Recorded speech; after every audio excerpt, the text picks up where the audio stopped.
All right, good afternoon. MazzaMedia live here on YouTube, a Sunday afternoon special edition. We're going to be talking about Michael Morrissey's emails today. So that is going to be the subject of conversation for today's episode. We are live and we're getting a good evening message. So that must mean that someone's watching from overseas, across the pond there, and maybe the UK perhaps, or another country. So excellent, excellent, excellent. Welcome to the show. We had a great show last night, that is for sure.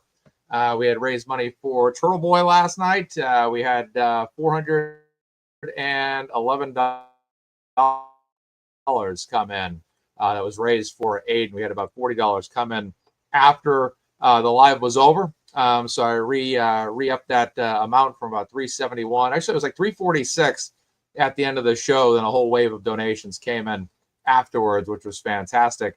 And then we ended up getting that total up, which was great. So I'm looking forward to today's show. I'm just making sure the whoops are syncing here with the audio. 1 second, folks. Let's try something. 1 moment. Do this. This should work. Yeah, thank you so much.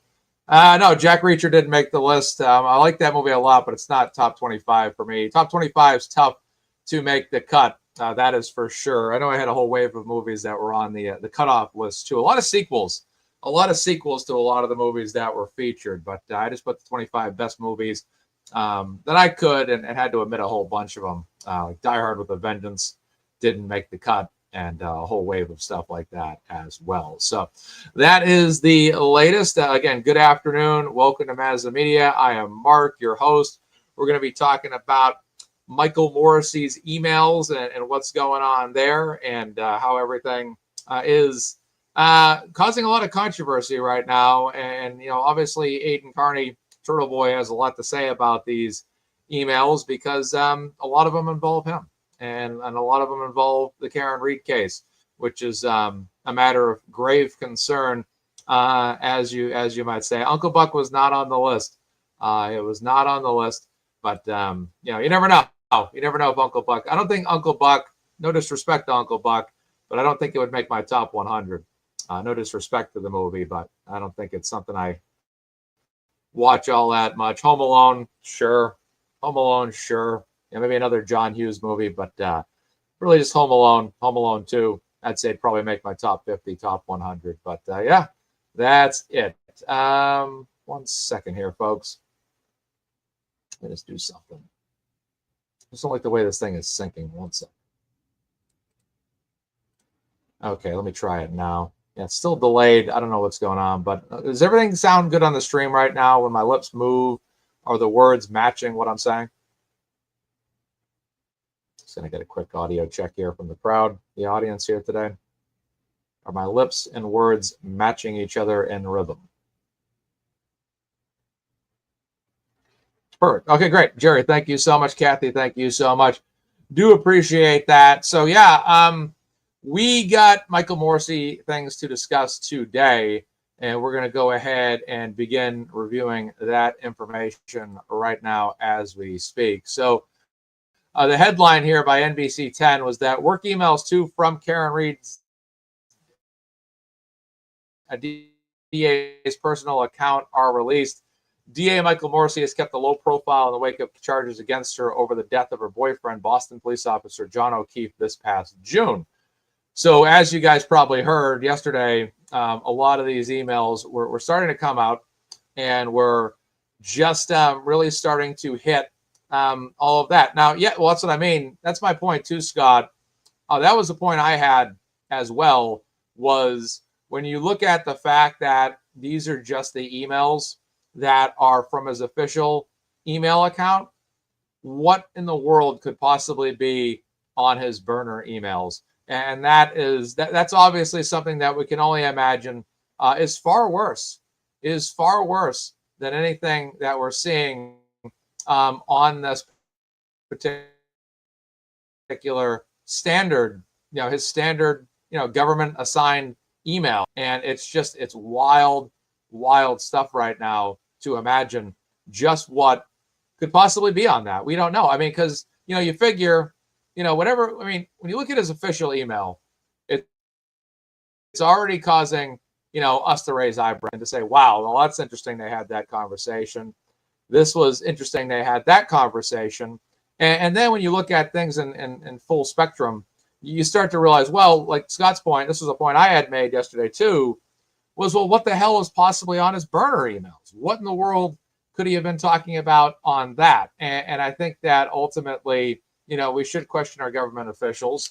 We should ask questions. We should demand accountability. And again, when you see things going down, you can't help but raise an eyebrow. But here we are following the Karen Read case, and now let the emails start to flow out. And it would have been interesting to see these emails a long time ago. I would say well over a year ago would have been a time frame I would have been absolutely interested in seeing this kind of information, this kind of data.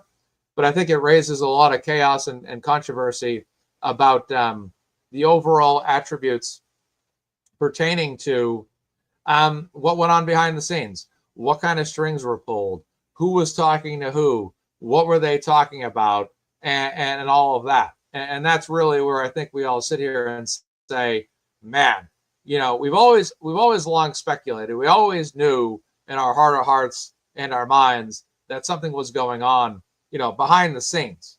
But when you start to see it, then you're like, okay, well, there you go. But then, of course, back to that point we've made a few times now.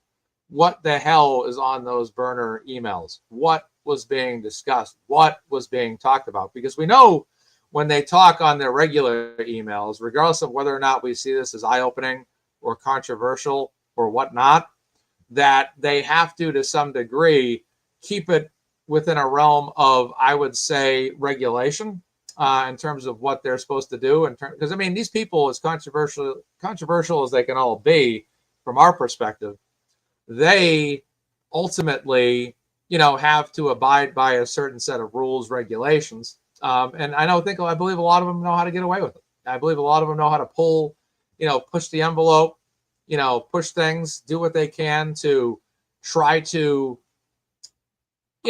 do as much controversy as they can with least amount of accountability. That's kind of how I see this whole particular thing. Now, to the article here, this was released by NBC 10 Boston just days ago. Extensive records involving official business that Norfolk County District Attorney Michael Morrissey sent from and received at a personal email account were released Friday under a records request filed in connection with the high-profile Karen Read case. So there you go. And I think this is too, this is what I want to really see Karen Read's defense team do, is push, and see what information they can get. The released records, which NBC 10 Boston is reviewing, are 4,102 pages long. They have been partially redacted.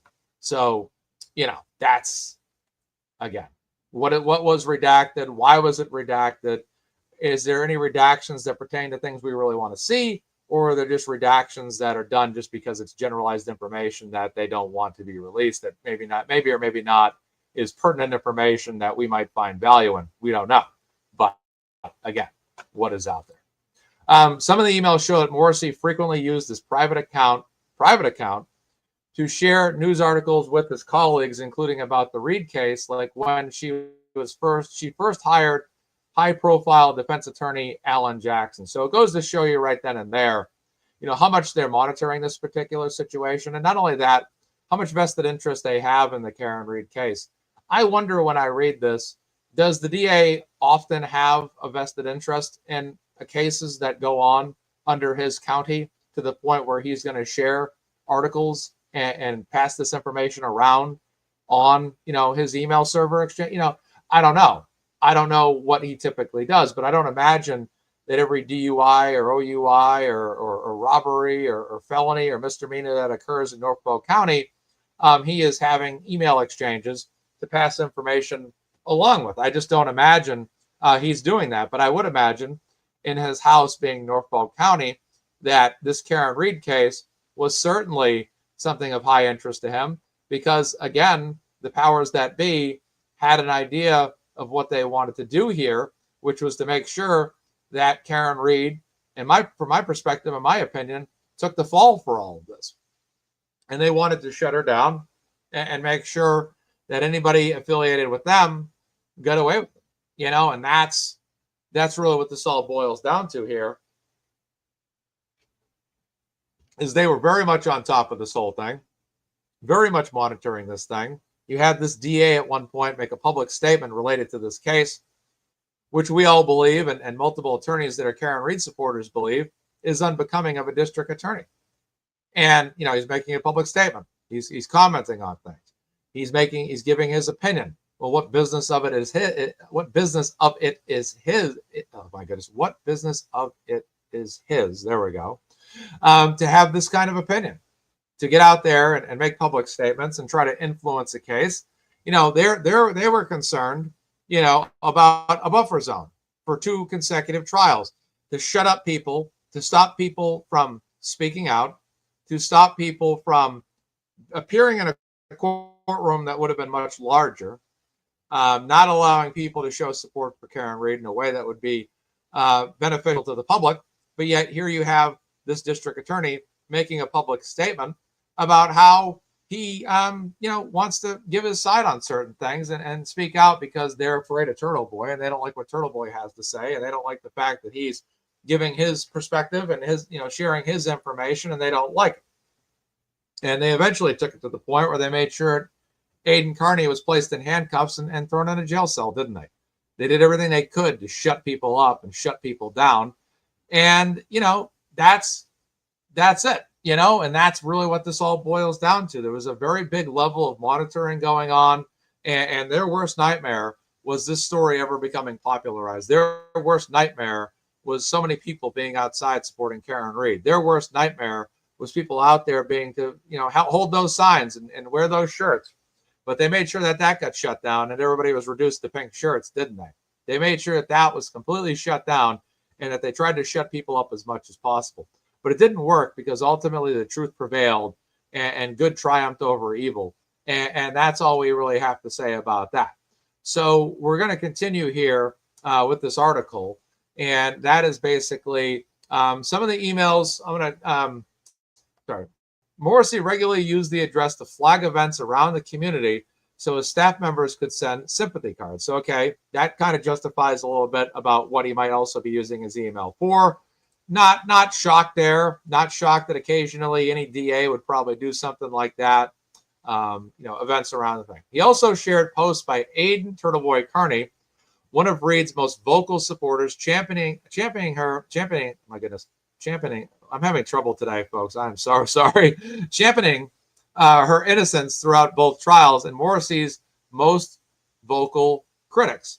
Right. So any post that Aiden made, you know, he would share those articles, and a lot of times we even see that his Canton cover-up articles are even being shared, which is kind of wild from Aiden's perspective to be sitting there putting these articles out, and having the articles literally being passed around in email chains from the DA's office, and they're all monitoring everything this guy says. I mean, if that does not give credence or validation to the words that Aiden is putting out there, I don't know what does. And I think that really comes down to the fact that Aiden had a lot of sources with a lot of credible information that was being publicized, and they knew it. They knew it to be true, which is why they hauled ass down to his house back in October of 2023 to arrest him and seize his devices, because they knew that the information that Aiden was getting,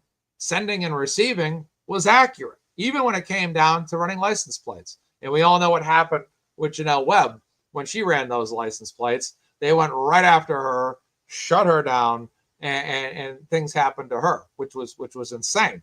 But that's what was happening here. Was anybody that had a lot of information that was going to expose the truth was an absolute indefinite threat to the county and Norfolk County, and they needed to shut people down. They needed to shut people up. And the problem for them was that more and more people caught wind of this. More and more people were paying attention to this, and more people that learned about this, your aunts, your uncles, your brothers, your sisters, people you haven't seen in a long time, all most of the time had the belief system that Karen Read was innocent. And most times it's people that are blind or in on it or hate Aiden that typically believe that Karen Reed did this. And that's an absolute fact. LTL Media, he always says, I'm checking into his program. So I'm going to say LTL Media is checking in with a $5 super chat. He says, smash that like button. Let's flipping go. What's going on, Brian? Great show last week in your studio. Appreciated being there. And we had a great live audience last week, which was absolutely fantastic. I enjoyed it. And what a great time that was. But Brian LTL, ladies and gentlemen, also had a show yesterday morning, which was a very good show, talking about Sean Paul Rice, which is another controversial issue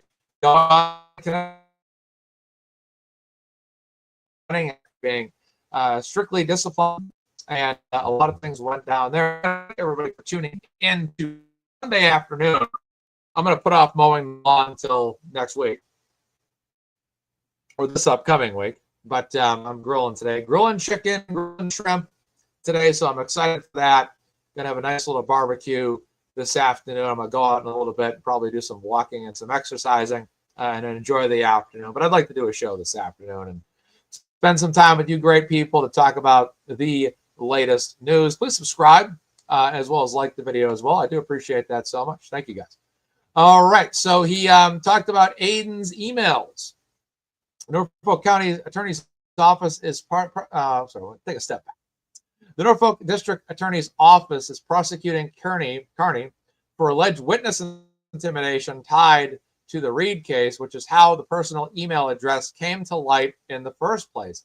Last year, Morrissey complained to a judge through the private email account that a courthouse employee had leaked information to Kearney. So there you go, right there, and you had this information right before you, that this is where a lot of this really came in, was basically Aiden Kearney ruffled feathers, rattled cages, and eventually all this information became, we need to shut this guy up, we need to shut this guy down, because Karen obviously wasn't really, or her defense team, their level of vocalness was really done on a limited basis, right? They'd occasionally talk to the media, they'd occasionally make public statements, but they weren't necessarily always saying a lot of details about certain aspects in public. That was really being done by Mr. Media himself, Aiden Kearney, who was the one really releasing a lot of in-depth details, putting information out there. And this is really where I think, from the Norfolk County's office perspective, they started to pay attention to Aiden because the information that he was putting out there to the public. And if we recall, Karen Reed was definitely struggling to gain awareness, gain attention, do anything she could, and get that kind of a public relations out there. Because again, people will say, well, you know, Karen had to use public relation and content creators and word of mouth and one-to-one marketing through people like Turtle Boy to get information out there. Well, what about the fact that Karen Reed was arrested? She was, you know, accused of a murder she did not commit. The local news media reports were all talking about how she was the perpetrator. They were all talking about how she probably did this. And all the narrative in the media was all, this is Karen Reed. Karen Reed allegedly killed their boy. You know, the whole thing was like, you know, she probably did it. And in her defense, you know, she needed to get a voice out there and get her voice out there. And if she needed to do marketing or speak with someone like Aiden or whatever means of communication they had to get certain information out, it was within her right, because this was a media campaign, because she was first on the news in handcuffs. She was first on the news leaving Stoughton District Court, I believe it was Stoughton District Court, with David Yannetti. So this is all stuff that, you know, she needed to counteract, because everybody was against her. And she was fighting an uphill battle. And to have a moment to give her voice and give her opinion on what really happened is her damn right. And if she wanted to have people like Aiden or other people speak or get things out there, whatever means they use that for, that's her damn right to do so. And she was justified in doing so. And she was right to do so. One moment.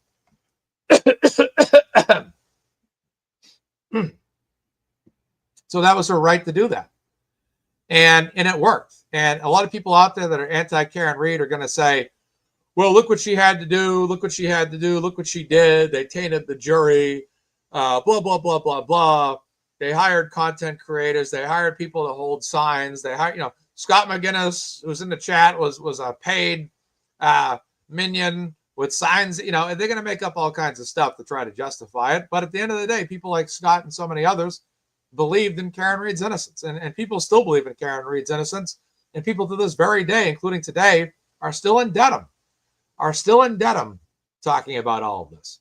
So that's that. And that's the bottom line. Adam Teeper in the house. Bailey thinks that Morrissey is going to be resigning soon. We will see. But I think that your estimation is certainly holds a lot of water. And it may not be that far out of the question that he may resign over these emails. We'll see. Time will tell. But I think that your estimation is a strong one. All right. So continuing.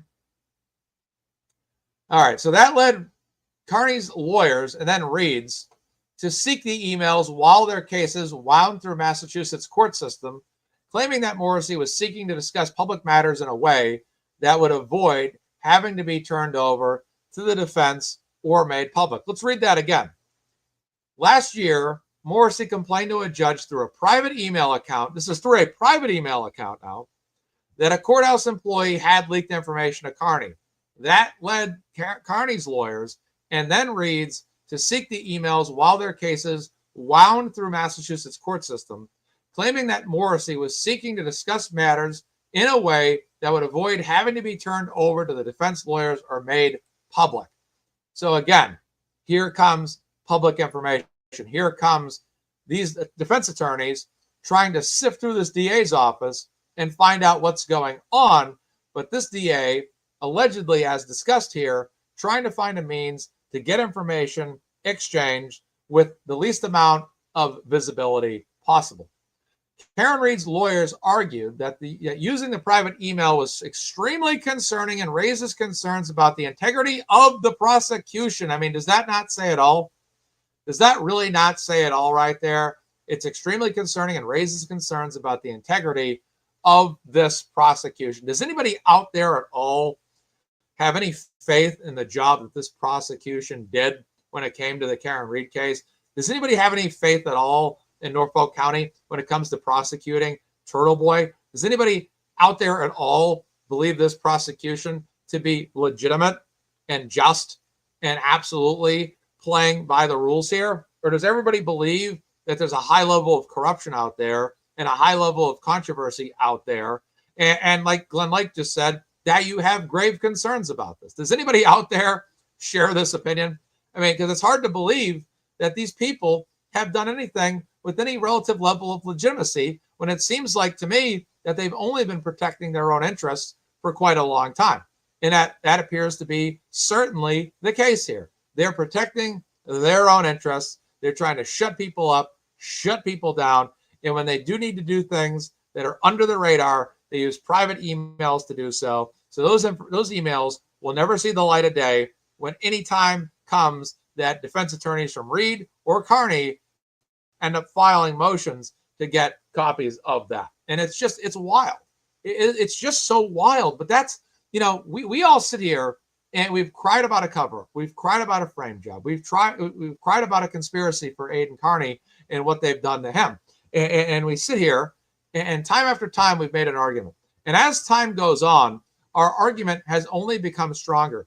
And even with the Karen Reed case, the defense case rather, being over and civil cases to come, the argument for Karen Reed's innocence only is getting stronger by the day. It's only getting stronger as more information comes out and more information hits the internet.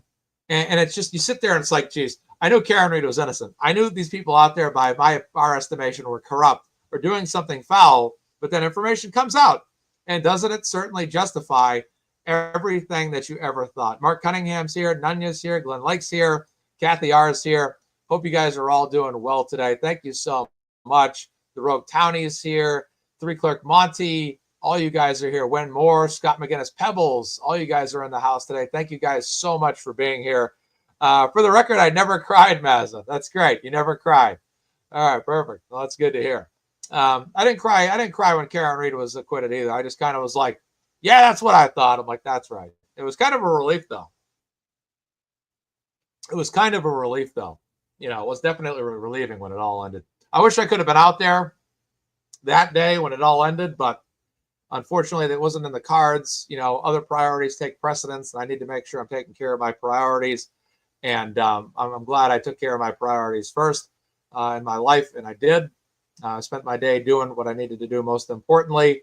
And unfortunately, I couldn't make it, but that's okay. You know, I'm glad everybody else got to make it. Everybody else got to be there. You guys look absolutely powerful in all the footage we've seen since that day out there in mass numbers, celebrating Karen Reed's acquittal. And definitely was a triumphant day for all of us. And we hope to see a triumphant day for Turtle Boy. I think that his case is going to be a little bit elongated with so many charges, but I think that, you know, picking them apart piece by piece over time will be a successful formula. And I think we all trust in Tim Bradel and Mark Bettero's ability to get the job done and to assess and quantify all information that they can get in their hands to make a great case before anyone why Aiden is innocent and why all charges should be dropped. These charges certainly carry a lot of weight, but I believe that ultimately things are going to end up positively and favorably for Aiden. And I think that, again, we're going to see a lot of positive outcomes for him. And his defense link is pinned to the top of the chat. We raised $411 for Aiden yesterday. I'm very happy to do that. Aiden also appeared to give me a shout out on a show last night, as well as Auntie Deb, which was fantastic. So I appreciate the shout out from Aiden for both of us who ran separate fundraisers. I think fundraising is very important, especially when you have individuals that are up against a very, very powerful force with a lot of power and a lot of ability to try to take people and put crimes on them or put charges on them that carry a serious weight and serious consequences. So I pray for Aiden, and I pray for Karen as well continually. I pray that Karen will prevail in her civil case, and then also any civil cases that she files against the powers that be in Massachusetts to basically have her day and her victory and really a nice payout for herself and hopefully a big victory. But it seems like, you know, even though the trial's over, there's a lot more to come here. There's a lot more story. There's a lot more going on in this saga. And this week, Aiden will be in court again on the 13th, and things will be going down. Football's back. I'm ready for the Patriots. That is correct, Nunya. All right, so back to the article here.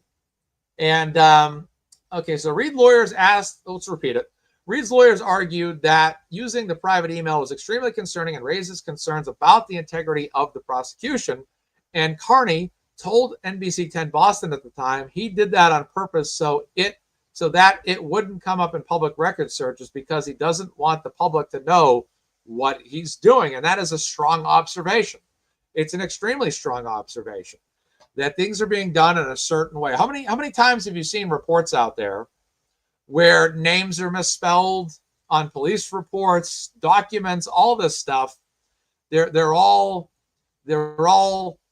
misspelled. It can't be a coincidence. It can't be a coincidence.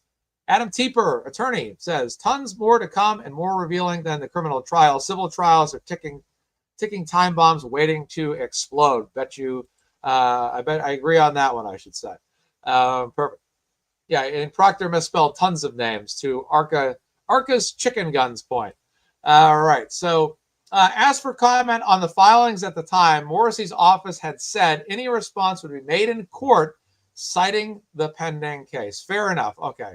But I still think I'd like to see public comment because this guy had no problem making public comment in this particular video.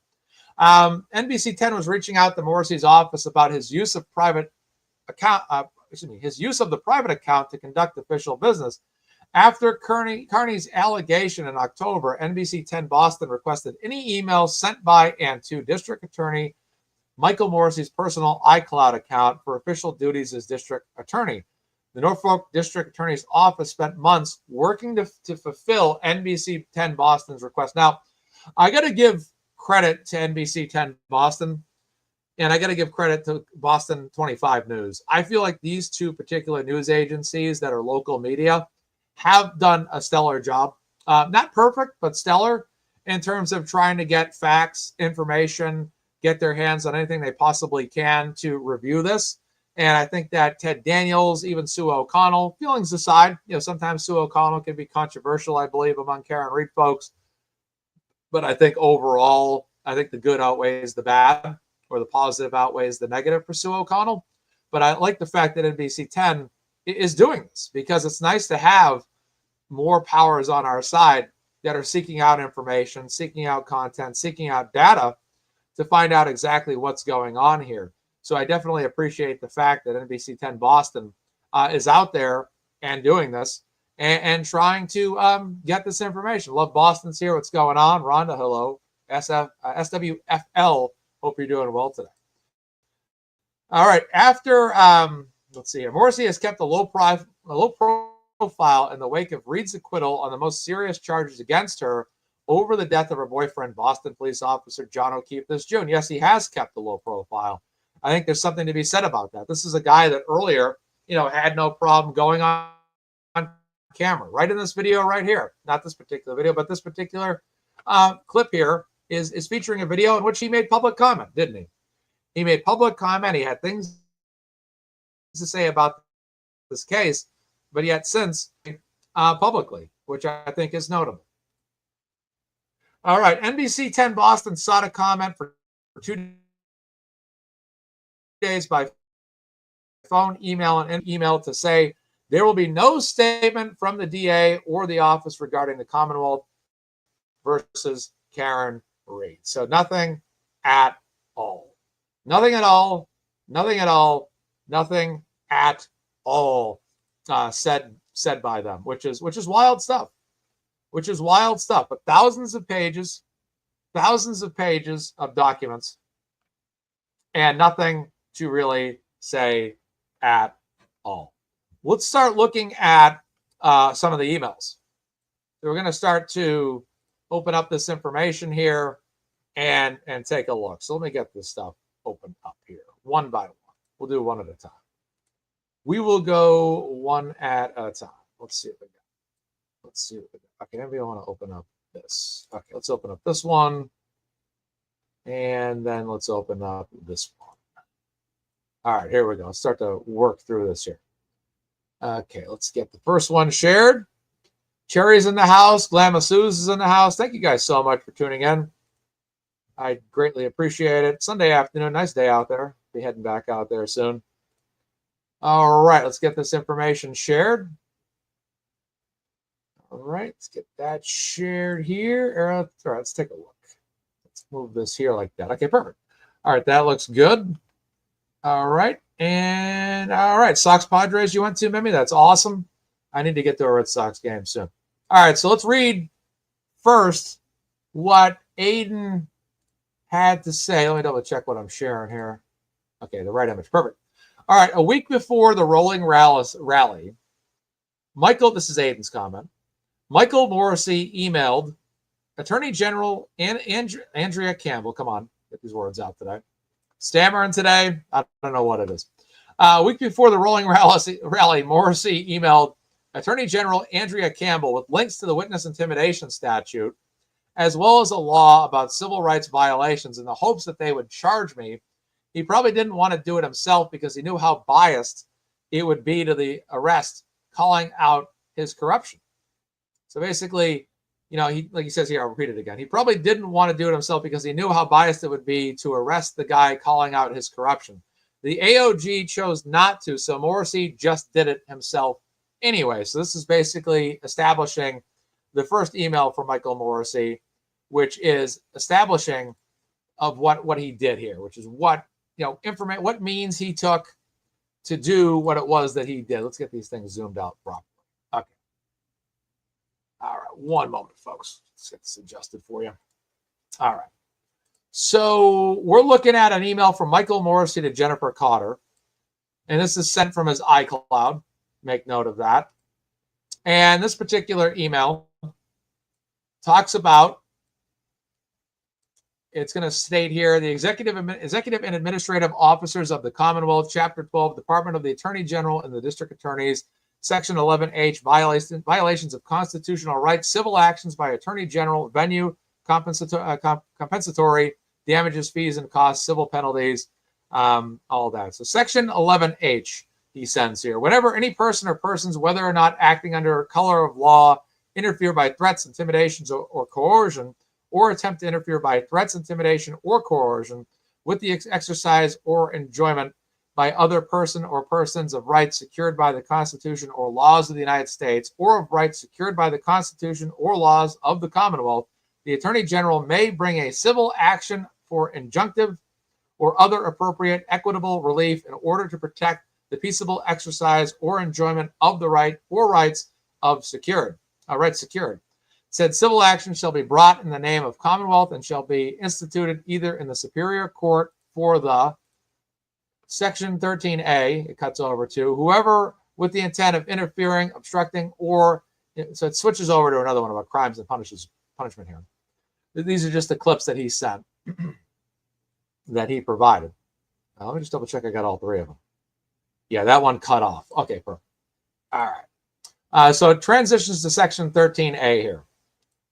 Whoever with the intent of interfering with, obstructing, or impeding the administrative or of justice, or with the intent of influencing any judge, juror, witness, or court officer in the discharge of his duty, pickets or parades in or near a building housing a court of the Commonwealth, or in or near a building or residence occupied or used by such judge, juror, witness, or court officer, shall be punished by a fine of not more than $5,000 or by imprisonment for not more than 1 year or both.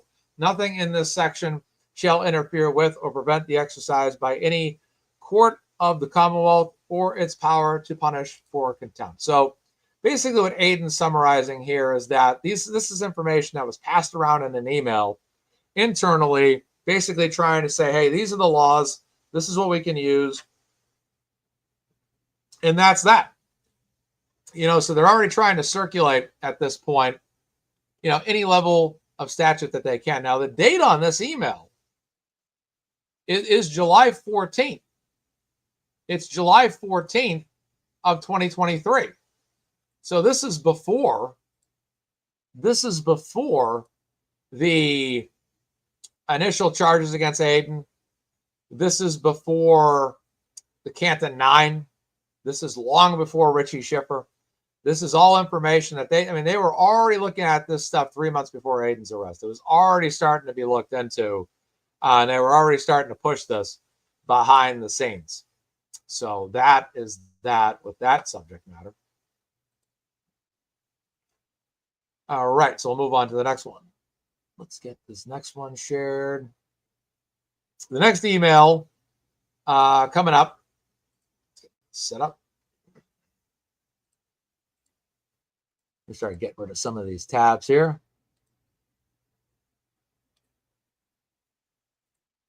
All right, the next email coming up. Did I break the share? I did, okay. All right, the next email coming up is regarding Helena Rafferty. All right, so let's get this one shared. And let's share this one. Okay. All right, so we're sharing this one here. Let's make sure this is visible. Looks good, looks good. We'll move my face here. Sherry's always making all kinds of accusations in the comments. Sherry, would you just grow up? Grow up. Grow up, Sherry. Love you, Sherry. All right, so we got, Sherry's always got those comments and jokes. All right, so this next email is Michael Morrissey to Jennifer Cotter again. This is about a week later. Late at night as well, 10:08 p.m. Yes, it's a Turtle Boy post, and he says he wants a peaceful protest of certain individuals for their involvement in the cover-up of the John O'Keefe's murder.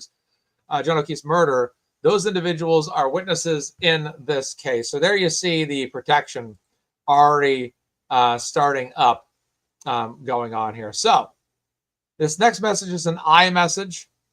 And here we go. So, yeah, no, Cherry never listens. She's like, nah, I'm not listening. She's like, whatever. I do what I want. That's her attitude. All right, Cherry. Okay. All right. This iMessage is sent, well, it says today, but obviously it's a long time ago. Helena Rafferty. Tomorrow we'll be doing a rolling rally protest through Canton and stopping at a number of places to peacefully protest certain individuals and their involvement in the cover-up of John O'Keefe's murder. I'll be meeting any turtle riders who would like to join me at noon in the back of the Shaw's parking lot in Norwood. We will be driving from location to location from there, briefly stopping at each spot before ending in front of the Canton Police Department. Unfortunately, Jen McCabe is currently on a family vacation in Maine because she knew we were coming and she won't be there. I will likely be live streaming as well. See you then. So this article is, I believe this is from Aiden. So here we go. Yes, that's it. Let me double check this. I should have read this before. Helena Rafferty forwarded. Yes, here it is. This was from Aiden, obviously. Helena Rafferty forwarded a post I made on, this is Aiden, on July 21st, 2023 about the rolling rally scheduled the next day to Michael Morrissey. He sent it to, the Attorney General, same Attorney General here, Andrea Campbell, in the hopes that they would do something, but they chose not to because it's perfectly legal. Morrissey himself wrote in the email that I want a peaceful protest of certain individuals for their involvement in the cover-up of John O'Keefe's murder. So, this was, they all kind of, the powers that be, I like to call them, they really all kind of looked at the rolling rally as really the first shot across the bow from the Karen Reed movement, in my opinion, because this really seemed to set the table for everything that came afterwards. And even, I believe, Aiden multiple times on his own show would even mention as well, they're always stuck on that rolling rally. They're always still bringing up that rolling rally constantly. And they just did not like that. I think it really shook them all up. To the point where you kind of already see the table being stacked here, where they're starting to realistically look at witness intimidation, look at certain statutes, and try to weaponize them, or just find any means they can to take what's happening and apply it to what was going on. And I remember all the episodes of Aiden's show where they were trying to identify people and figure out who these people were. And they could have shut it down or shut the streets down, but instead they kind of just, staked out essentially, and kind of watched from afar and let it go down. So that was something that certainly was going on there. So it's just crazy to see. It is kind of crazy just to read all these emails and that sense. So, all right, we'll move on to the next one here. So, boom. So this next one's a mystery. Here. I can share it, but it's not going to be too much of a conversation. But this next one's Aiden asking a question, which is, who is Robert Dunan? I'd imagine Aiden's going to do some research on this one. But this is an email where Aiden shares and says, who is this guy? And why is Michael Morrissey sharing this email to him? So Aiden writes verbatim, who is Richard Dunan, and why is Morrissey sending him PDFs about me in August of 2023? That's interesting. Now, it should be noted here, this is a Gmail account. That is a Gmail account right there. That is not a state email. That's not an official email. It's not an email usually someone in position of power would have. But again, Morrissey uses an iCloud account to send a Gmail account to a Gmail email account with PDFs regarding Aiden. So it's just, so we have some information. Glamma Suze comes in and says, Dunan is an attorney at the law firm MM founded. Okay, very interesting. So Michael Morrissey founded that law firm, and that gentleman is an attorney. Very interesting. Very interesting. I'm glad you had answers for that because I did not, but that's good that we have information now on that. Perfect. All right, so that's interesting. But again, a lot of forwarding going on there. All right, let's continue back. And we'll move on to the next one. All right, next up. All right, we got some Gretchen Voss stuff here, it appears. Let's see what we got. I'm going to skip sharing this image because it doesn't show us anything. It's all redacted. Okay, and another email regarding, this is September 2023. This is Helena Rafferty. from Michael Morrissey. Aiden writes, make sure this is sharing. Aiden writes, Morrissey was ecstatic when Gretchen Voss wrote her Commonwealth puff piece. David Traub taking her out for a burger did its job. He sent a copy of it to Helena Rafferty and sent it to someone else with the subject, Turtle Boy and comments. Dude was obsessed with me. Interesting. It's just crazy to see all these emails. The subject line, Boss Mag, yeah. Boston Magazine. Oh, okay. This other image does have some information. Here we go. Let me share this one. Okay, this one has the email title, Turtle Boy and comments from Michael Morrissey to a redacted MSN.com email address. So again, there's that level of suspicion again. There's all kinds of stuff going on here. And may I ask politely, who the fuck are all these people?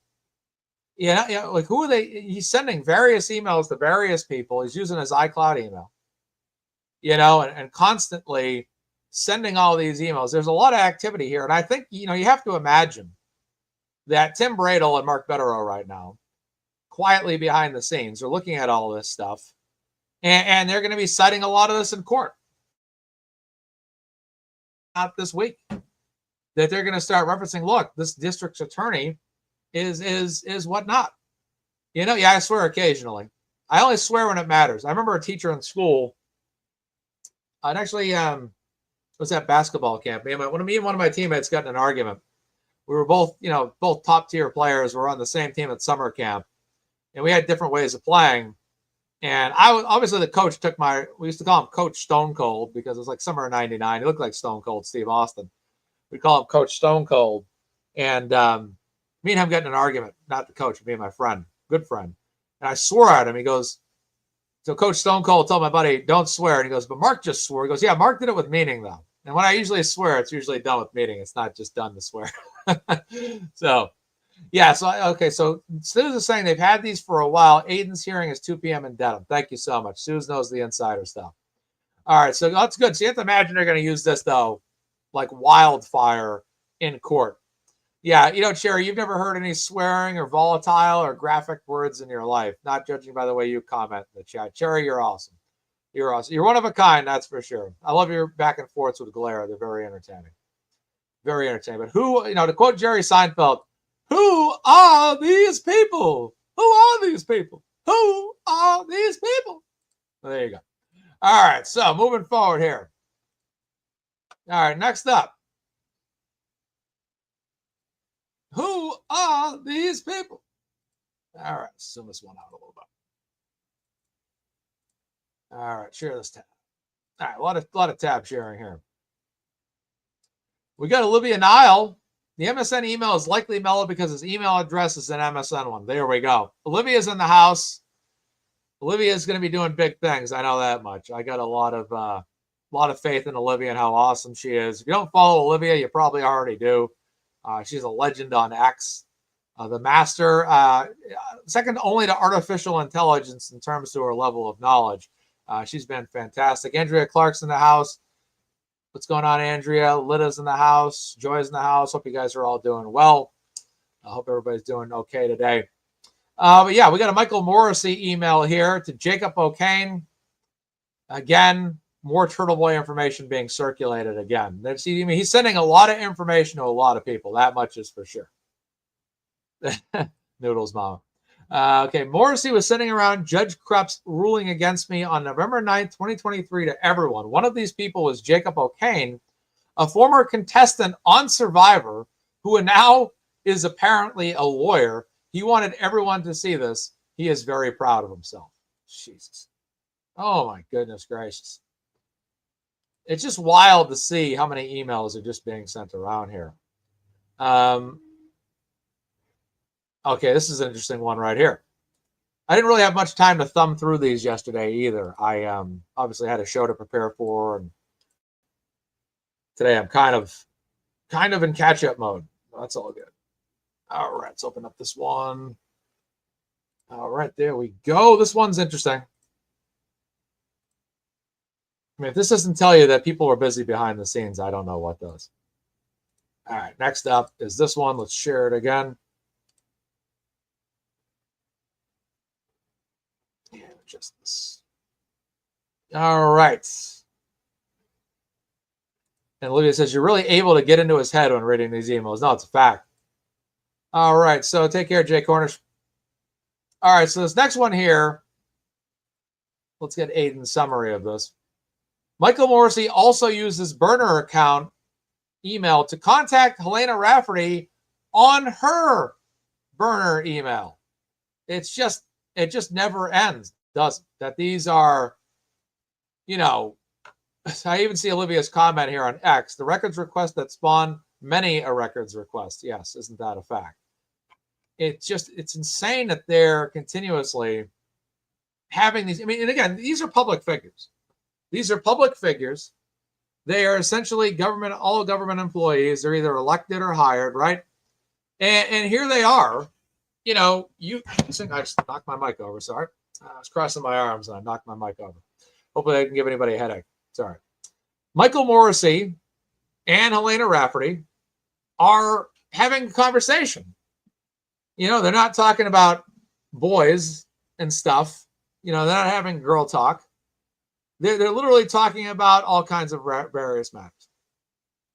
And this is wild. This is like wild stuff, like Johnny Carson used to say, I believe.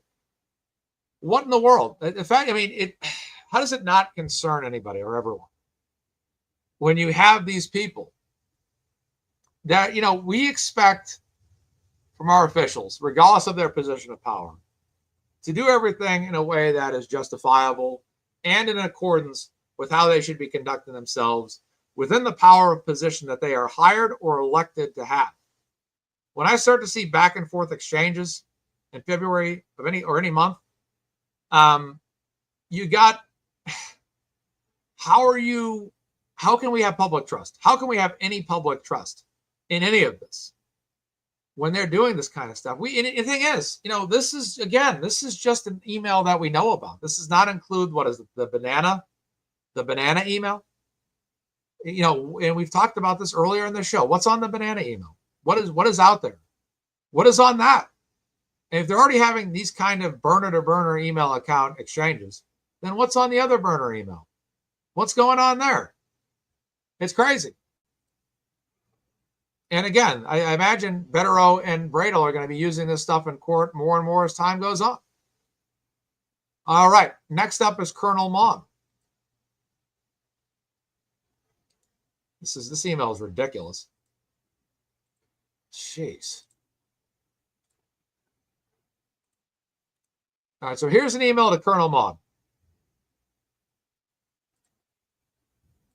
All right, so Morrissey sent an email to Colonel John Mon on February 20th, 2024, bragging about how his latest motion was a strike back against the evil empire. I think you'll like it. I mean, come on. We struck back against the evil empire. I think you'll like it. Very interesting reading. Come on. So, so the first comment here on X is, wow, the evil empire, aka the people of Massachusetts. Exactly. People in this country, what we saw with the Karen Reed case is people stand up against the government, demand accountability, refuse to go quietly, refuse to back down. And in the end, we got justice for Karen, didn't we? We still got to get justice for John O'Keefe. But at this time, an hour, we can say that we at least got justice for Karen Reed, at the very least. But this is, we just struck back against the evil empire. This guy thinks he's Luke Skywalker defeating Darth Vader. Insanity. Absolute insanity. Yeah, it's not Star Wars. Exactly, Glenn. Wild. All right, moving on here. We got a couple here. Let's take a look. Okay. Let's take a look at this one. This is a subject change, but let's take a look at this. All right, let's get some data here. Let's share this. And share this. And I think there's one more. Aperture time. Let's talk about some aperture for a little bit here. All right, so Aiden reports former Cars State Trooper Andy Klein. Let's make sure it's sharing the right tab. Perfect.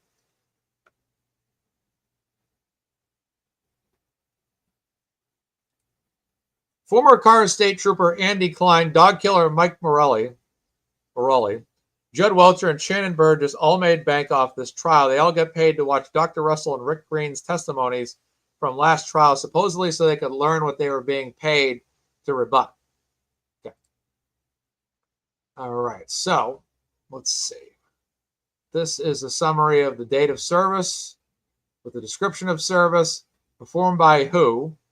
Judd Welch is listed here numerous times. The quantity, the price each, and the payout. I believe if I'm reading this correct. They all got paid to watch Dr. Russell and Rick Green's testimony from the last trial, supposedly so they could learn what they were being paid to rebut. Okay. All right, so this is just a summary of all the charges. Let's just go to the last one. This is, oh my God, $55,714 was the total. More money down the drain, ladies and gentlemen. Look at the upper right-hand corner on that invoice. Well, it says invoice number. I read that wrong. My mistake. That's an invoice number. My mistake. Yeah, this is well over $5,000. Well over it. So this is all the money these people got paid. Am I reading this properly? This is insanity. So let's summarize some of the big dollars here. $1,500, $1,900, $2,400, $5,300, $3,000, $4,100, $1,000. You want to do the math? $1,500, $3,000, $1,300, $2,600, $1,700, $1,500, $1,300, and $1,400 and $1,800. Well, I'd say that certainly clears probably $20,000, no problem. This is the amount of money that was thrown around here is ridiculous. This is besides what they've done to John and Karen, the amount of money that the Commonwealth has spent is absolutely disgusting here. And again, this is all second trial stuff, isn't it? Wild, absolutely wild. This is an atrocity. These people are making all this money just to sit down and watch a couple of trials. Imagine that. Imagine getting paid like $4,000 to basically inspect, measure, photograph, 3D laser scan, and retrieve subject, vehicle, black box data, 2 vehicle testing, vehicle alignment, and travel to and from all of their services they provided. Then when the guy goes up on the stand, the defense absolutely rips Judd Welch, rips him apart. What are your credentials? Who are you? What can you do? Why are you so qualified? Judson Welcher goes on the stand, is absolutely arrogant, totally out of his mind on the stand, argumentative during cross-examination, just absolutely wild. And then you have Shannon Burgess. And you all know about Shannon Burgess, don't you? We all know about him and his credentials, and the amount of money he got paid here. He appears at least one time on this list for $1,800, which is a nice little paycheck. Judson Welcher appears on this thing numerous times. Shannon Burgess, we see him once, but my goodness, these people are all over this thing.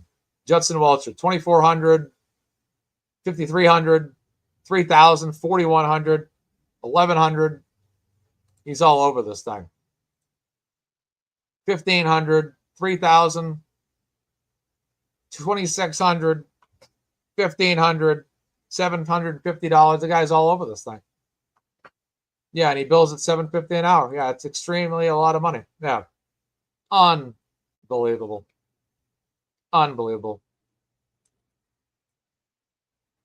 My goodness gracious, it's unbelievable. And all this just to perform what? To prove what? A losing case. These invoices are disgusting. I agree. Unreal. Just the amount of money that goes into this. All right, let's take a look at some more information.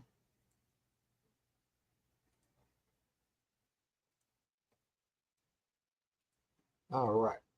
Let's open this up and share. And let's open this next one up.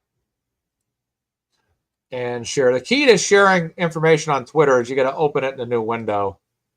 Then that will bring it up nice and enlarged. If you share it from the actual window X tab itself, it won't be as large. So this is the way to go when you're sharing on Twitter during a live stream. It's just a right click, open image, and new tab. All right, this email here, let's read Aiden's summary first just to get some perspective. Aiden says, this was Michael Morrissey's reaction to his first of many invoice bills from Aperture, which made bank off of the taxpayers, but didn't convince a single juror that John O'Keefe was hit by a car. All right, so Michael Morrissey emails Deborah Leahy, CC's Hank Brennan, Margaret Krippendorf, and subject is experts is an invoice. This is the exact invoice attachment. Okay, so that's the attachment of the invoice we just looked at. This is something we're going to have to pay out of forfeiture. I know it's going to be expensive. Well, you made that decision when you wanted to try the case again. Okay, and then there's the copy of that invoice. Okay. This looks like the cover page here, obviously, for the invoice.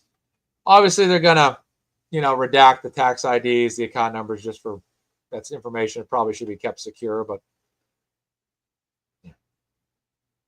There it is on 10/30. So, yeah. Unreal. A lot of money spent. A lot of money spent. All right, now let's move on to Matthew Farwell. And you all know about Matthew Farwell as it pertains to Sandra Birchmore. He was arrested, of course, by the federal government. Let's take a look at this one.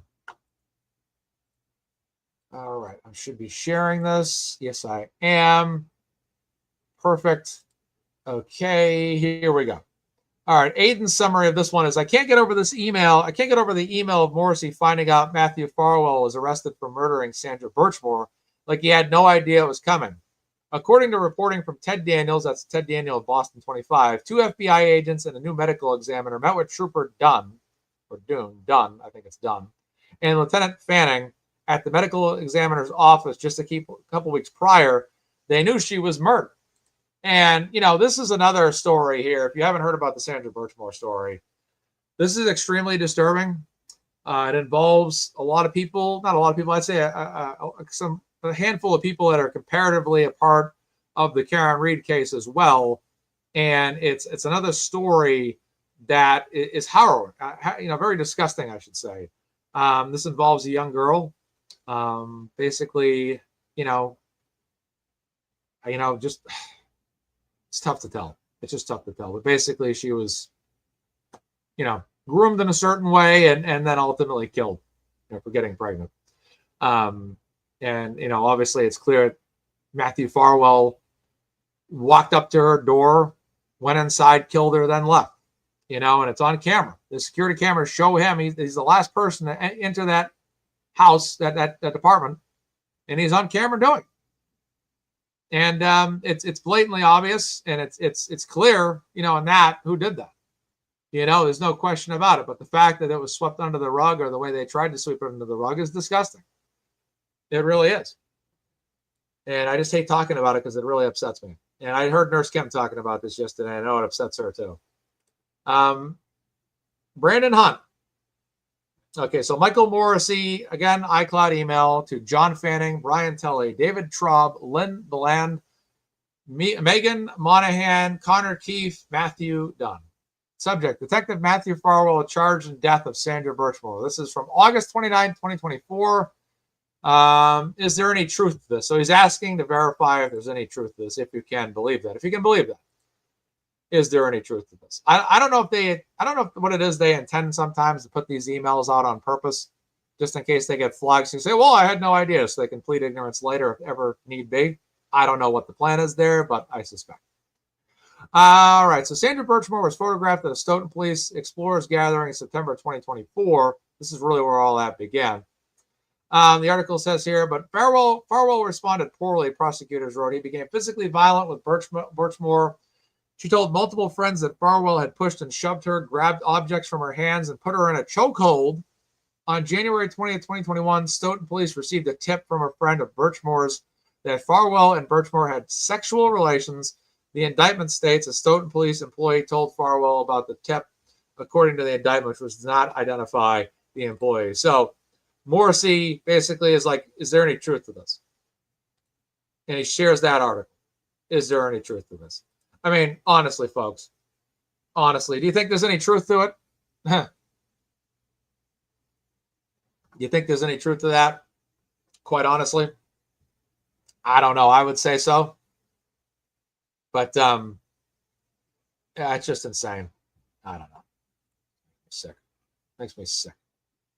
All right. Next up, Aiden just goes, this effing guy. All right. So let's get this one shared up.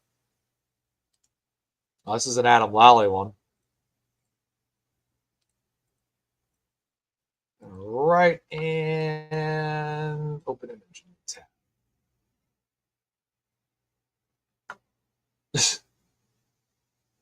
All right. This one involves Laura McLaughlin.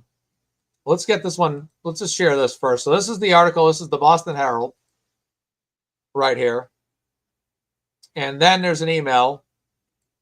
And Michael Morrissey emails Laura McLaughlin, CC's Adam Lally and Lynn Beland. Subject: I'm sure they read this. Is there anything, do you guys have any issue with the DA emailing Laura McLaughlin at all? Does that bother any of you guys? Does that stand out to any of you guys? This is obviously following the first trial, July 13th of last year. You know, come on. I'm going to wait for comments on this one. What do you guys think about Michael Morrissey emailing Laura McLaughlin?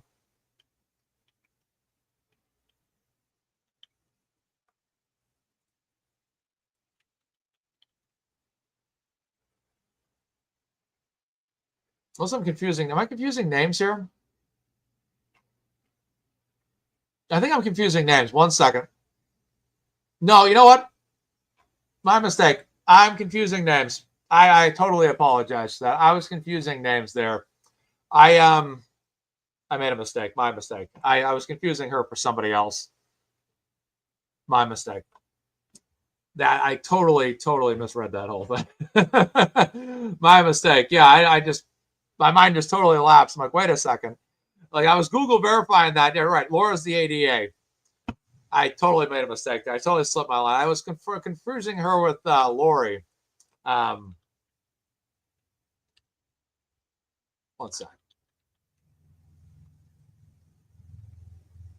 1 minute here. I'm doing a little self fact check.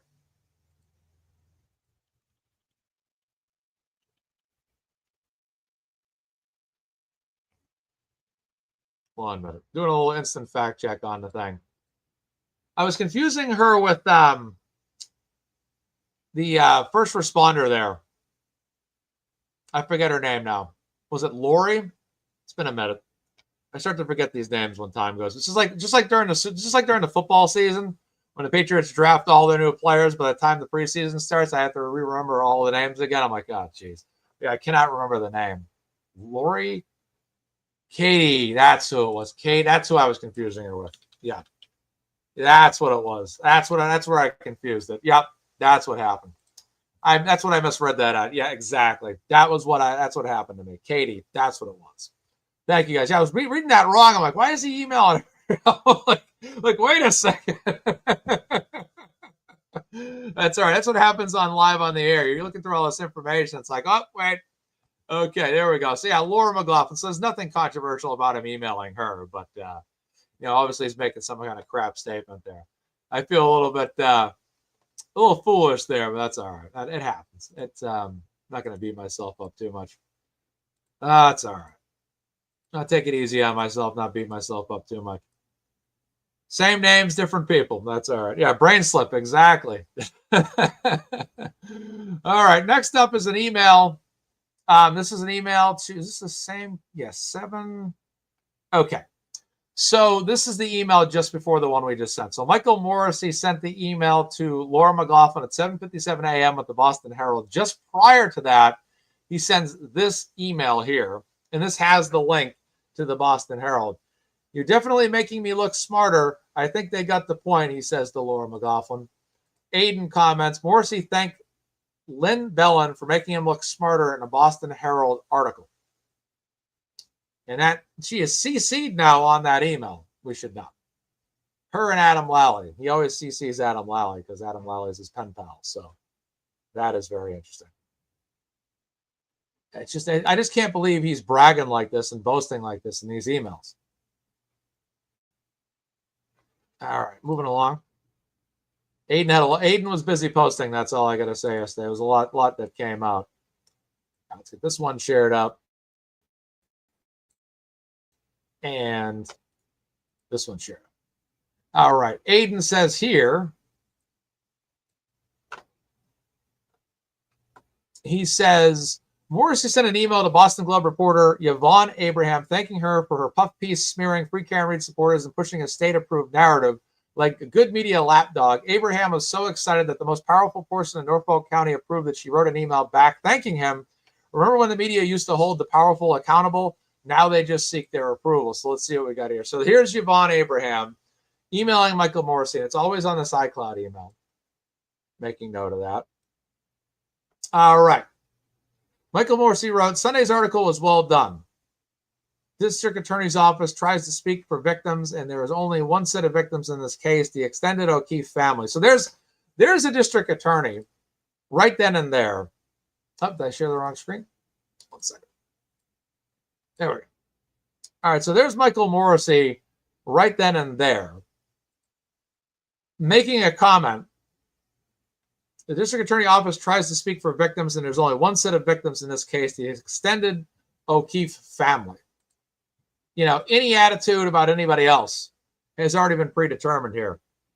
He's already basically said, by my review of this, that's it. It's clear cut. The O'Keefe family only, and the Reed family are not in any way. Karen Reed is not a victim in this in any way. That's what I take away from that article, that location. All right, this is attached to this email here, an article posted by Jams, the Guinea Jams, on Twitter. Globe Abraham nails it. Justice for John O'Keefe plus peace for his family and friends.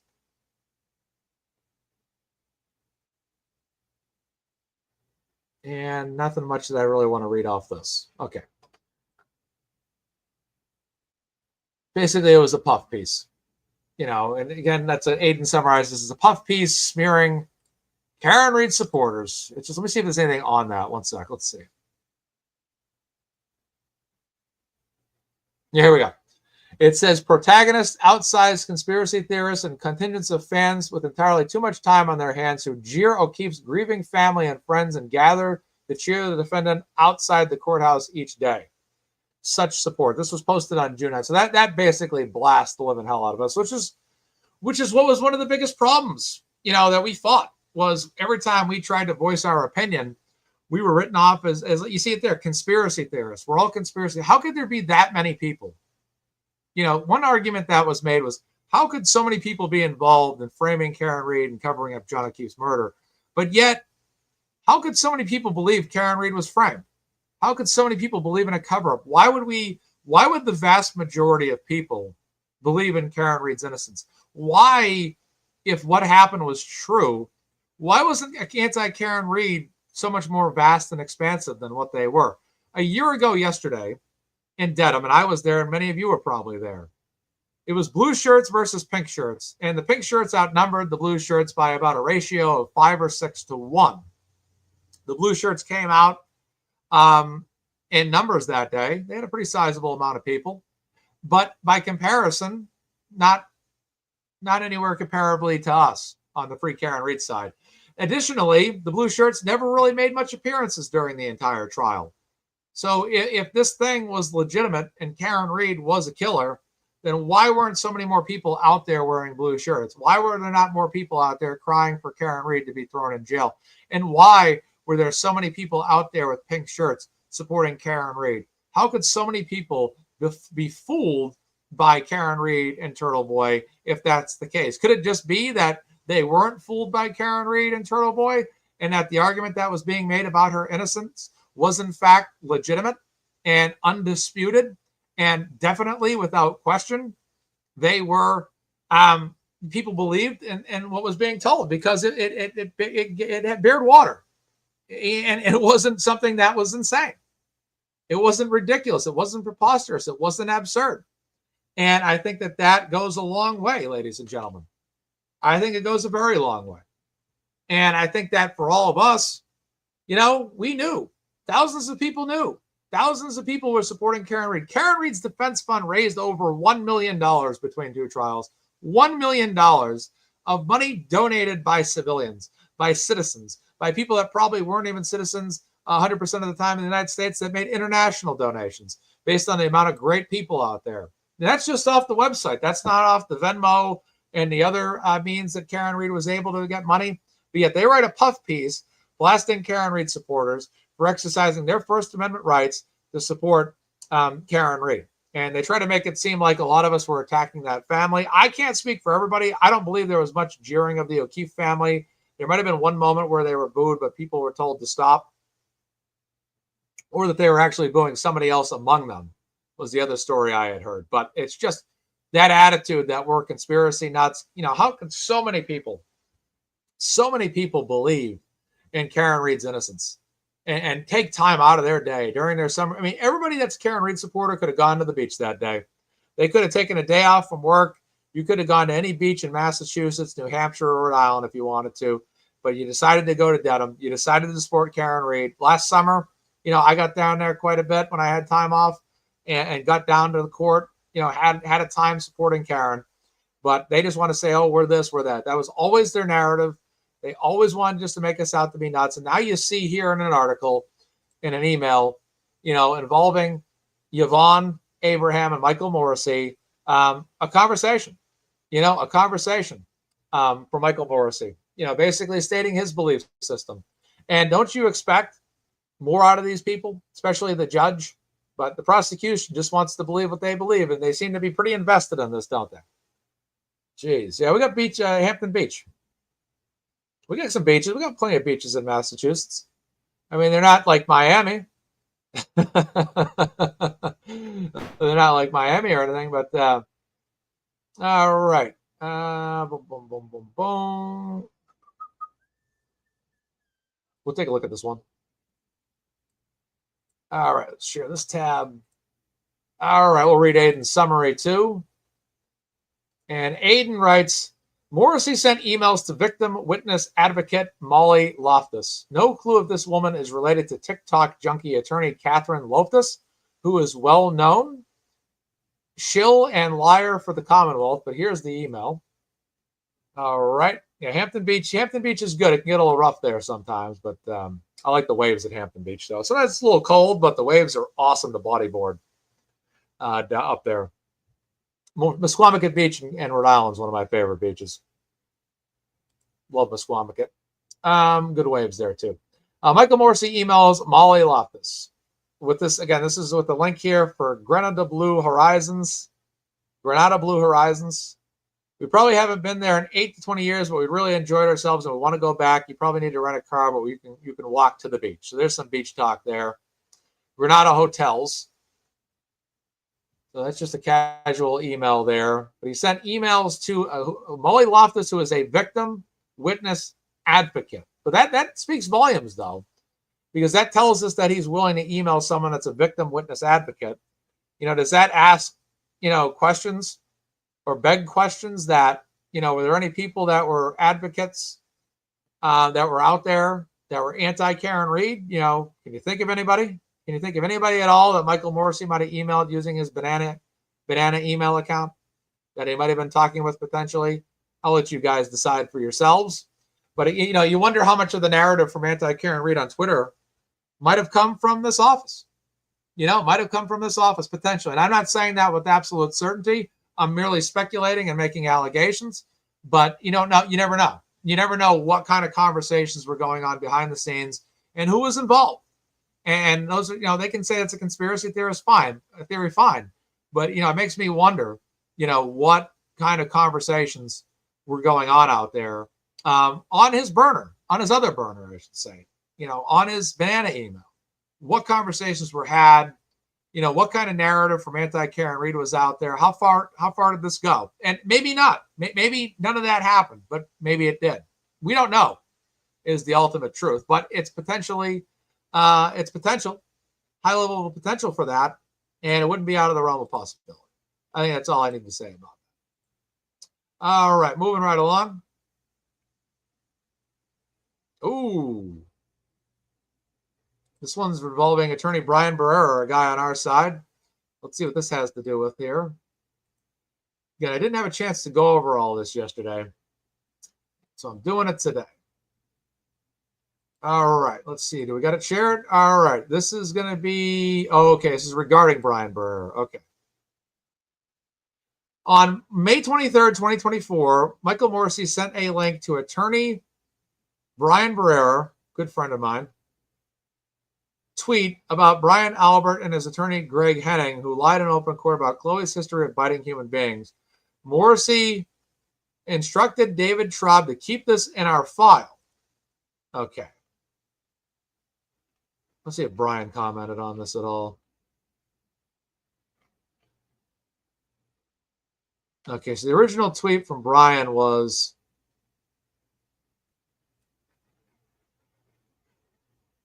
on May 3rd, 2023, Greg Henning, who still has an appearance. One sec. Okay, this is about that tweet. Okay, so this is the tweet. On May 23rd, just want to make sure this is sharing. Let me zoom it in. All right, so this is regarding this tweet by Brian. On May 3rd, 2023, Greg Henning, who still has an appearance on file on behalf of Brian Albert in the Karen Reed case, filed a brief opposing defense access to records of Chloe's history of violence. On page 7 of his brief, he certified to the court that Brian Albert's dog had no documented history of violence before May of 2022. Yet during the trial, we may learn that this asserted fact was untrue. He also made assertions of fact in his brief that may be shown to be untrue during the course of trial. He provides a Google Drive. This brief and many other case filings can be found on the Twitter page of the fabulous Sleuthy Goosey. A lawyer in Massachusetts has an ethical duty to be truthful to the court and correct factual misstatements all the way through the end of the case. If any of the facts that Greg Henning certified to the court in his brief were untrue and he remains silent, he may be violating Massachusetts law. The very title of this ethical rule states what is required of a lawyer in Massachusetts: candor towards the tribunal.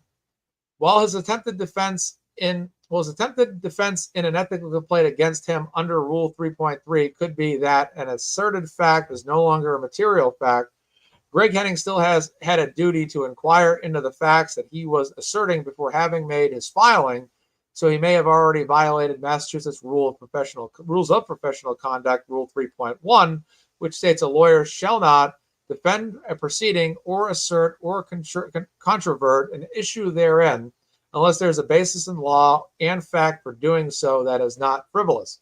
Comment 2 to that rule states what is required of lawyers is that they inform themselves about the facts of their clients' cases and determine that they can make good faith arguments in support of their clients' positions.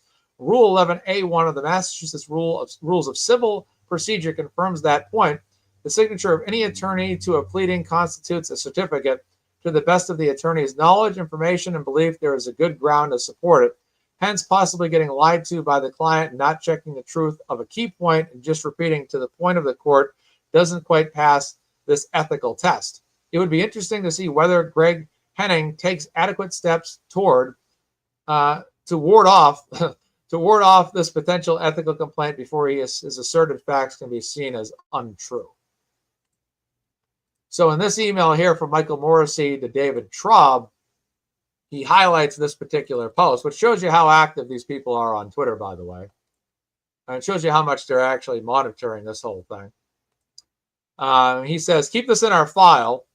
And there's the link right there. And that's to David Traub. Very interesting that they would keep that on file. That they will obviously they're keeping records. They're citing, Aiden's tweets a lot. All that's going on. So it's not out of the realm of possibility that looks like Aiden shared that tweet too on his post, on his page rather. One moment. Let me see if this is a second page. It is not. Okay, let me relocate the post again. Michael Morrissey sent a link to David Traub regarding Brian Barrera's tweet about Brian Albert and his attorney, Greg Henning, who lied in open court about Chloe's sister biting humans. Morrissey instructed David to keep this in our file. Not sure what the deal was with that. Unless they figured probably it was something that was such a, like, Brian Barrera being an attorney, very smart attorney, obviously. Maybe they felt that might be a counter argument that might come up at some point, and they wanted to know about that just in case they needed to rebut it at some point through some various means. That's kind of my estimation. Let me know what you guys think about that, but that's kind of the drift I get. This is another email where Aiden talks about Michael Morrissey apologizing to somebody. Seems to be completely unrelated here, but Aiden writes, Morrissey apologized profusely to someone named Liam Lowney on May 1st, 2024. No clue what it's about, but it sounds like he had said something really inappropriate.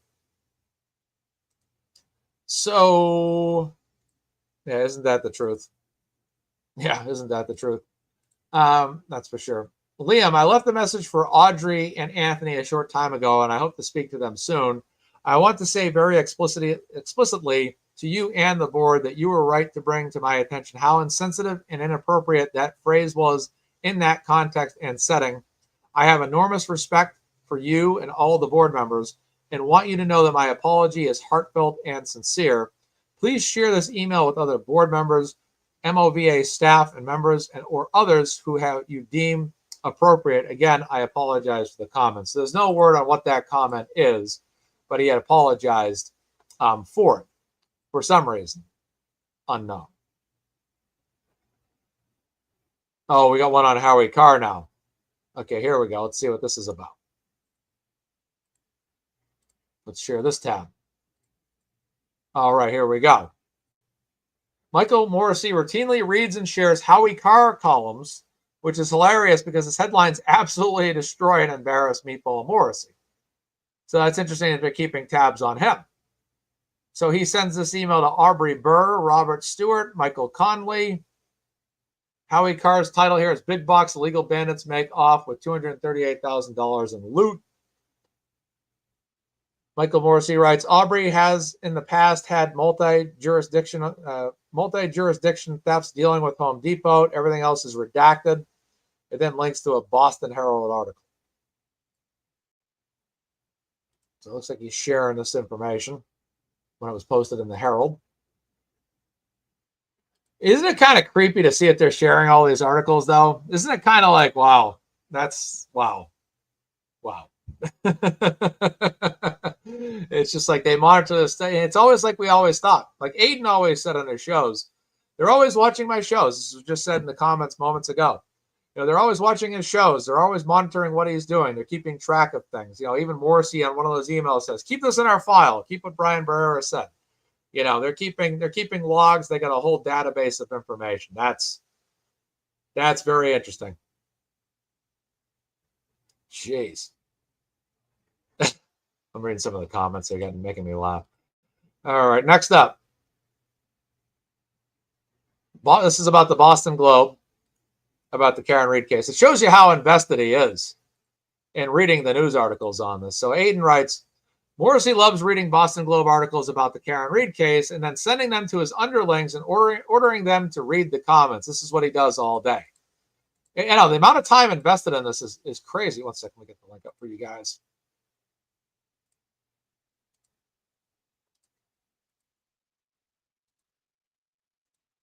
Okay, here we go. All right, so he's, again, April 11, 2024. This is 10:44 p.m., by the way. I want you to note that this email is sent at 10:44 at night. So when he's sitting at home, when you guys are sitting at home watching The Young Jerks or LTL Media or Turtle Boy or Glare or another show that's on that late at night, I don't know if many of them are on that late, Michael Morrissey's sitting at home, and this is what he's sending in emails. So he sends this email to David Traub. Subject, Karen Read update. Unsealed documents show harrowing hours after victim's bodies found. He writes, save this one, put it in the file, read some of the comments. Again, it's a Boston Globe article. I mean, they are all over this information. Thank you so much, Queen for a day. Why don't you be a queen for more than a day? I want to challenge you to be a queen for more than a day. Aiden's defense fund is also pinned to the top of the chat. Glam Massouz is posting it here. Good to hear your migraine's almost gone. Good to hear. Yeah, it's just crazy to think. It's like Olivia said earlier, you're getting inside his mind here about what he does. All right, so we got another one on Sandra Birchmore now.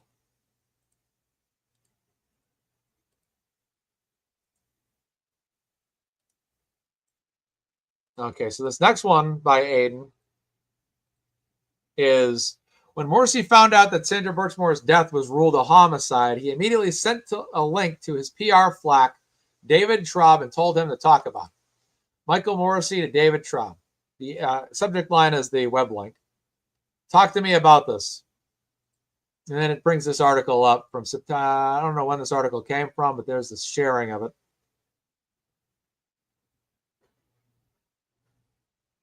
And it summarizes an article about Michael Morrissey. In September 2022, when the IA, its internal affairs, report was first made public, Norfolk DA Michael Morrissey indicated that an initial state police investigation failed to produce evidence of criminality in Birchmore's death. He subsequently pledged to continue to review her case to determine whether criminal charges can be pursued.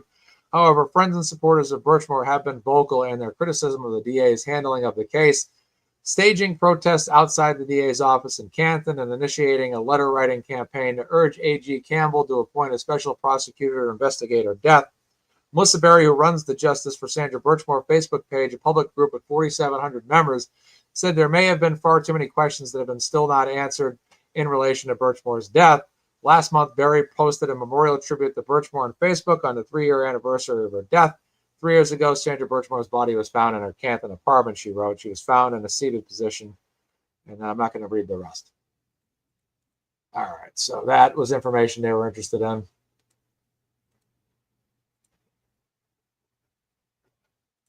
I didn't share the tab, but that's okay. Already moving on.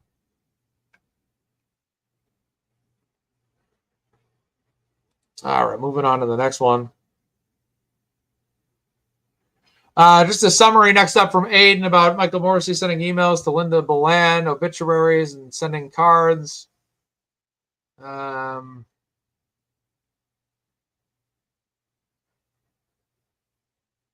Okay, this next one's a pretty big one here. This is about Aiden. All right, let's talk about this one.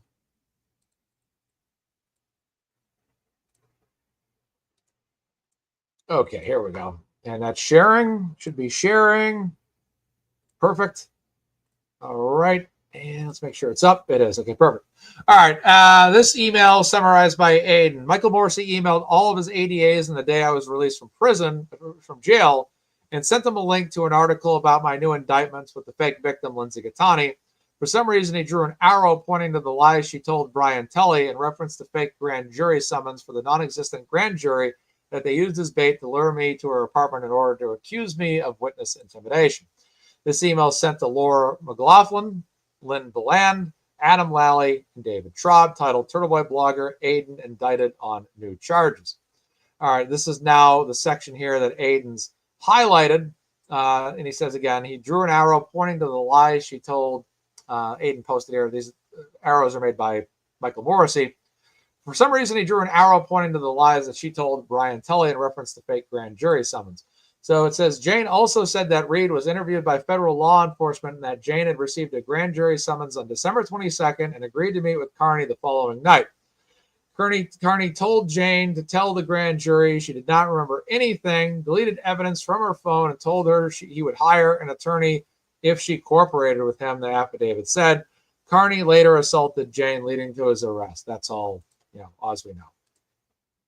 All highlighted there. So that section again that's highlighted. Jane also said that Reed was interviewed by federal law enforcement and that Jane received a grand jury summons on December 22nd and agreed to meet with Kearney the following night. That's when the whole setup began, basically, where Aiden went over and, everything kind of went down the way it did over there.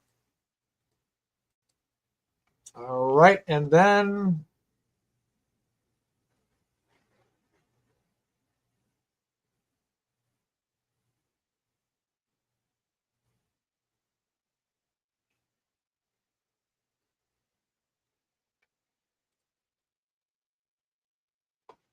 Then we got this next one here. Might have to zoom in on this one.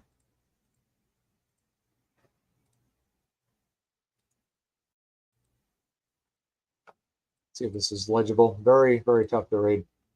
Let's zoom in. 250% zoom. Good. Good, good, good. Okay, great. All right. This next one here.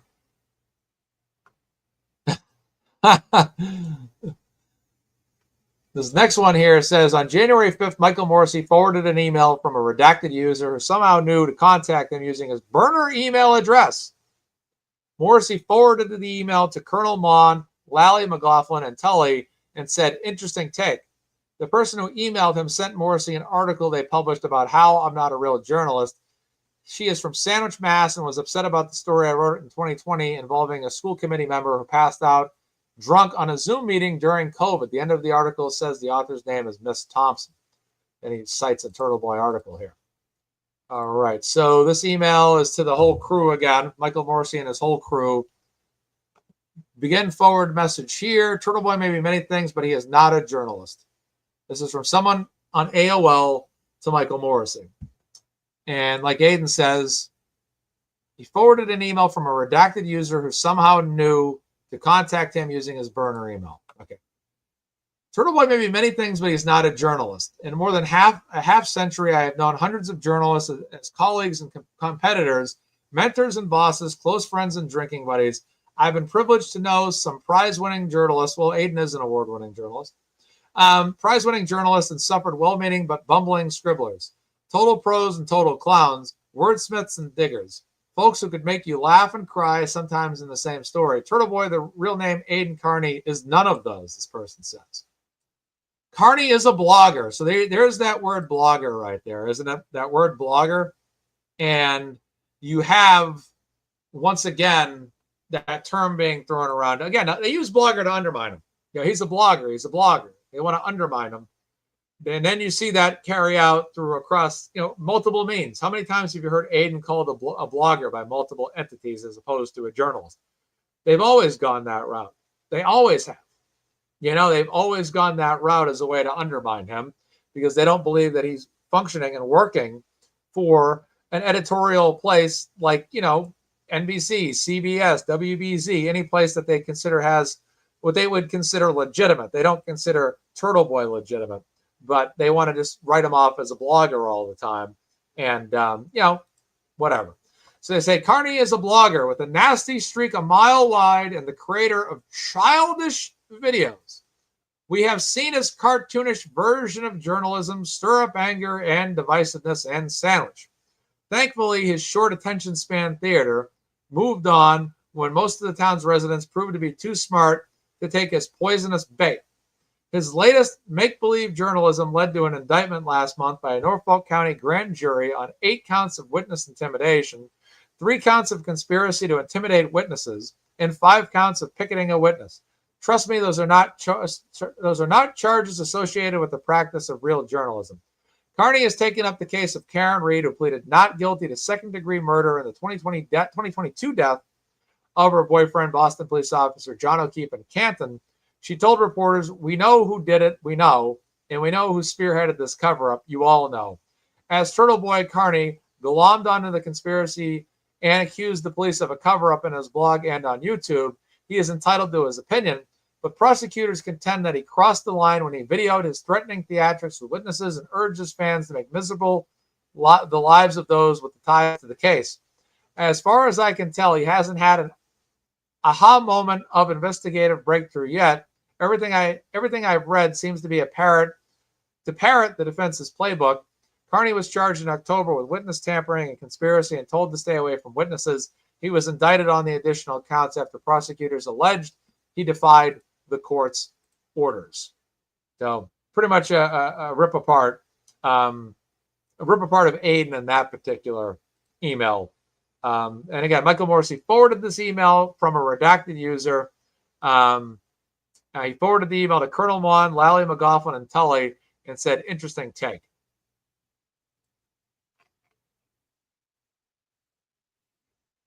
And yeah, I see it. This is the original email here. So we forwarded this email to them. So we got this email at January 5th at 12:41. He read it pretty much immediately, then forwarded that off at 1:03 p.m. on Friday, January 5th. At this time, Aiden was he was in jail at this particular time. Jeez. Let's see what else we got.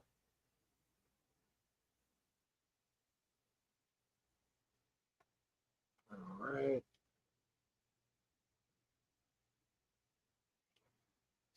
That one.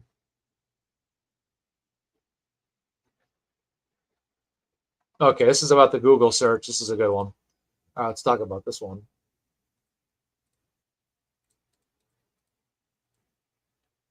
Set this back to about right about there is good. All right, get this shared up. That should be on your screen now. And okay. And okay.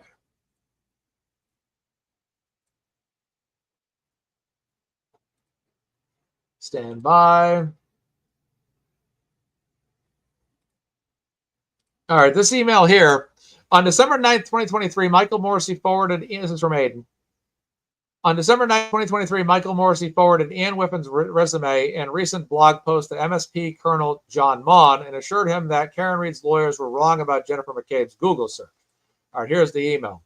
Michael Morrissey to Brian Tully. Its subject is Ian Whiffen's Cellbrite resume. All right, so he submits the resume information, how long he's worked there, where he's from. All right, and then let's move this out just a little bit. There we go. Oh, not too far. Why is that all of a sudden so? Oh, because okay. It's back to 100. All right, let's do that. Okay, Michael Morrissey to John Maughan now. CC's Brian Tully. Colonel, Ian is the gentleman from Cellbrite who provided us. Make sure this is sharing. Perfect. All right. Ian is the gentleman from Cellbrite who provided us with a multi-page report on the Reed phone issues. He recently published an article on his blog, which I have attached. In layman's terms, read the first and last page of the blog about misidentifying data and the appropriate timeframes. The phone technical people in my office tell me that this article answers the question of why the defendant's experts in the Reed case are not correct. Please contact me upon receipt so that we can discuss a strategy that might be beneficial to both of our positions. So there's Michael Morrissey, again, doing everything he can to try to validate that Google search. Does anybody here believe that Google search didn't happen? I happen to believe that the Google search did happen because it's listed on the data, and you have, a gentleman from Cellbrite here, and they're trying to say, well, it didn't happen. Oh, well, it's all accidental. It's like, well, why is it listed at 227 then? And then they try to justify the windows. Well, the windows are open. Well, no. It's on there. Why is it date stamped? And that's what kind of set this whole thing off. And then they try to justify it away. It's like, no. On the multi-page on the Reed phone issues, the phone technical people in my office tell me that the article answers the questions. I wonder if he has that. I would like to see that article. But yeah, it's just more of, that's right. There's no other explanation. It appeared on that data on that sheet, that report. It says 227. So it's just, come on. It's like, come on. You can't. Why is it appearing there? If you search, if I go on Google right now, and I type in Chuck Norris, roundhouse kicking somebody, it's going to appear on the log. It's going to say 3:10 p.m. MazzaMedia search for Chuck Norris delivers roundhouse kick to cylinder block or something. It's just, come on. They tried to explain it away. What's funny is Auntie Deb's reaction to Jessica Hyde. Watching Auntie Deb react to Jessica Hyde is one of the funniest things I've ever seen in my entire life. And I love how he just gets a kick out of her because it is comical. Jessica Hyde herself. Oh my goodness. She's always correcting people immediately. It's so funny. So funny. Oh my goodness. Yeah, I have always, the part of me, like you always say, like, You want to believe it's true, the Cellbrite search happened, but again, the paper itself shows the Google search. It shows it at 227. You can't justify away that information running like that. Oh, there's an error. No. Then show me, if that's the case, then show me other examples of other people's phones that have the same operating system, the same type of phone, the same browser, that have conducted a search on anything at like 9 o'clock in the morning that reflects back hours before. Then show me that technicality. That's why I don't think anybody believes that. You know? Come on.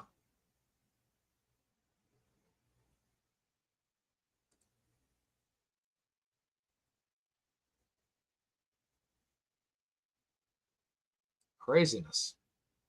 Absolutely crazy. But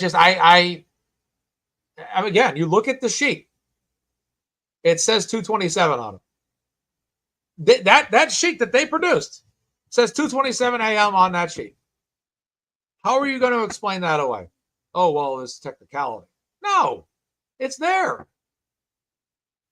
And then it's the wrong search again. That was it 6 or 7 in the morning? Same spelling? Come on. Come on. Like Brian LTL says, come on. I always hear him say, come on. All right, let's take a look. Next tab. All right, let's go moving on here. So many tweets, so little time. All right, here we go. This next article, post by Aiden here. On November 22nd, 2023, Morrissey sent the DOJ a letter to FBI head Jody Cohen offering up his detectives to be interviewed by her. She blew him off because the detectives were the target of the investigation. Morrissey wrote an email to Tully and Lally saying, not sure what this means, but at least I know they got the offer. All right, so how's the Zoom look on the screen? Let's zoom this in just a bit for you guys. That looks a little bit better. All right, zoom in a little bit more.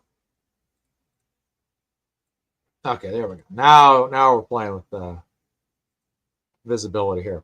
All right, so Morrissey says to Lynn, Lally, Tully, FYI, not sure what this means, but at least I know they got the offer.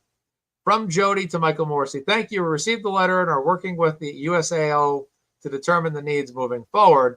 The original email in this chain was Morrissey to Jody saying attached letter was also sent by email, not sure that you had received it. So she gets back to him 2 days later, roughly 48 hours later, and then he emails back 3 hours later. At least I know I got the offer. And this was sent to, again, the FBI head, Jody Cohen. And it's an FBI.gov email. So he's using his iCloud email here to an FBI website, email address. He sent the letter to the DOJ. This is quoting Aiden again. Sent the DOJ a letter to FBI head Jody Cohen offering up his detectives to be interviewed by her. She blew him off because detectives were a target of the investigation. So that's why this is kind of like attached letter was also sent by email, but not sure if you've had received it. So it looks like he resent it. And then she said, we received the letter and are working with them to determine the needs moving forward. Okay, so he gets blown off. Makes much sense there. Okay, let's see what else we got. Ooh. Okay, let's take a look. This is about Aiden.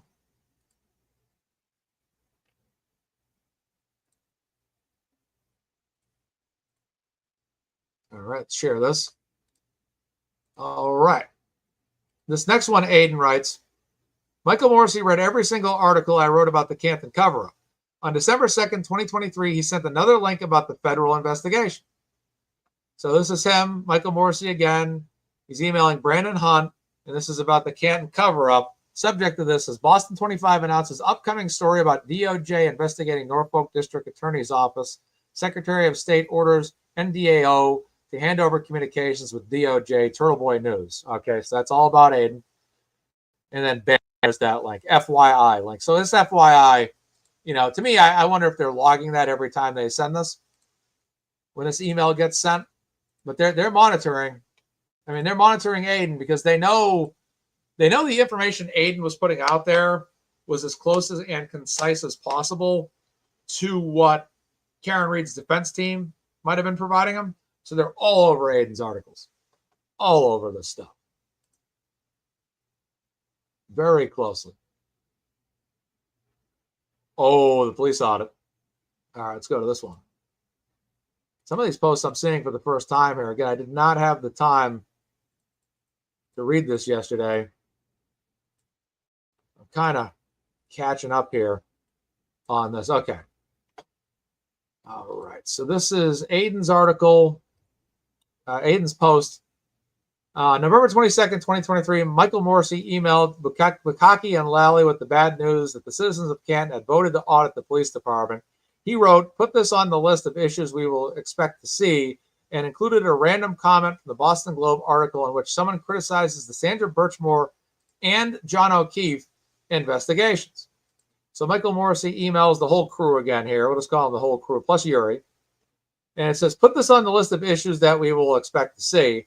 It includes a screenshot, which is this, and reads, it's an audit to determine if there are areas that need improvement. The Reed case triggered this along with the Birchmore case. Canton PD collected blood evidence in red Solo cups during the Reed investigation and used leaf blowers to clear snow at the scene and somehow missed 35 lives of red taillight in the process. Say pieces of taillight. That's why residents are alarmed. Yeah. And they should have been alarmed, and they should have conducted an audit, and they did. Whether or not that audit came out how you expected is your call. Jesus. Now we got more. We got plenty more articles to go over here. Let's continue. They were worried about that audit, but again, the citizens in the town of Canton had reason to be concerned about what was going on in their community and how things were going on, and that's why that audit was done. Shared.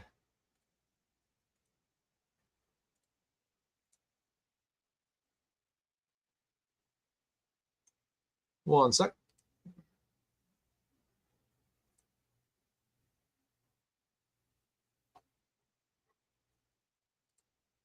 Michael Morrissey. Let's read Aiden's portion first. Aiden writes, on November 21st, 2023, Michael Morrissey sent an email to Laura McLaughlin and Adam Lally with a proposed lit her to the acting agent in charge of the FBI. He really didn't want them investigating him.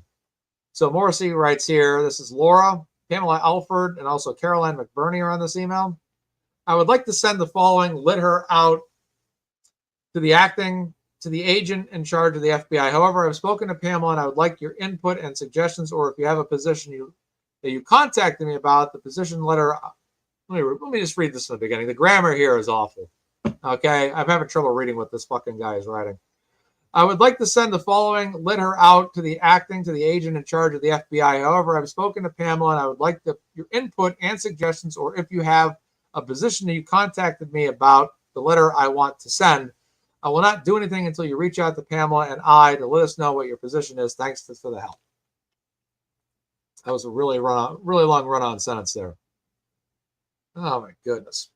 So again, he sends this email to the acting agent in charge of the FBI. He really didn't want them investigating him.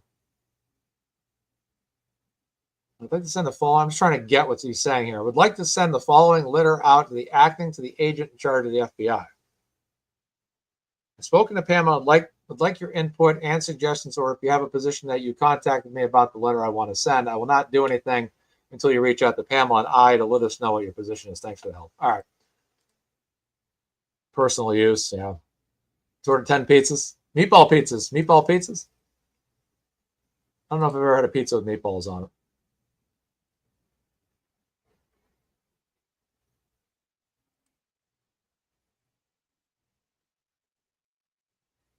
This next one's just a redacted email, but it just says here, later on November 10th, 2023, the Attorney General, Andrea Joy Campbell, responded to Michael Morrissey's burner email account about the recent rulings in my case with Judge Corrupt.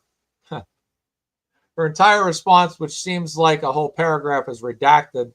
Why was the top law enforcement official in the state communicating with the DA using a non-government email? Yeah.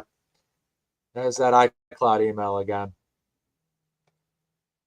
On November 10, 2023, Michael Morrissey once again used his burner account to email the same attorney general who, like every other official Morrissey contacted, didn't admonish him about the inappropriate nature of using a personal email account to conduct government business. He sent her a link about a ruling from Judge Krupp in my case, which put stay-away orders in place, preventing me from being within 100 feet of the McAlvins.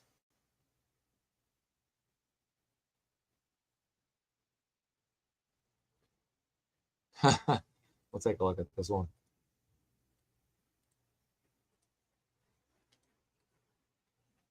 All right, and get the next page too. All right.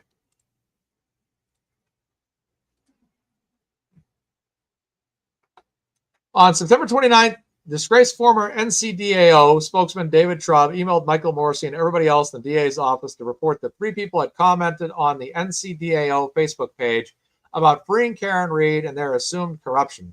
He also reported 17 other comments on other posts. So this is Stacey Fortes using her state email to Michael Morrissey. And it says Michael Morrissey in his full name, so this must be his legitimate email on the server. And it has multiple other people on it too.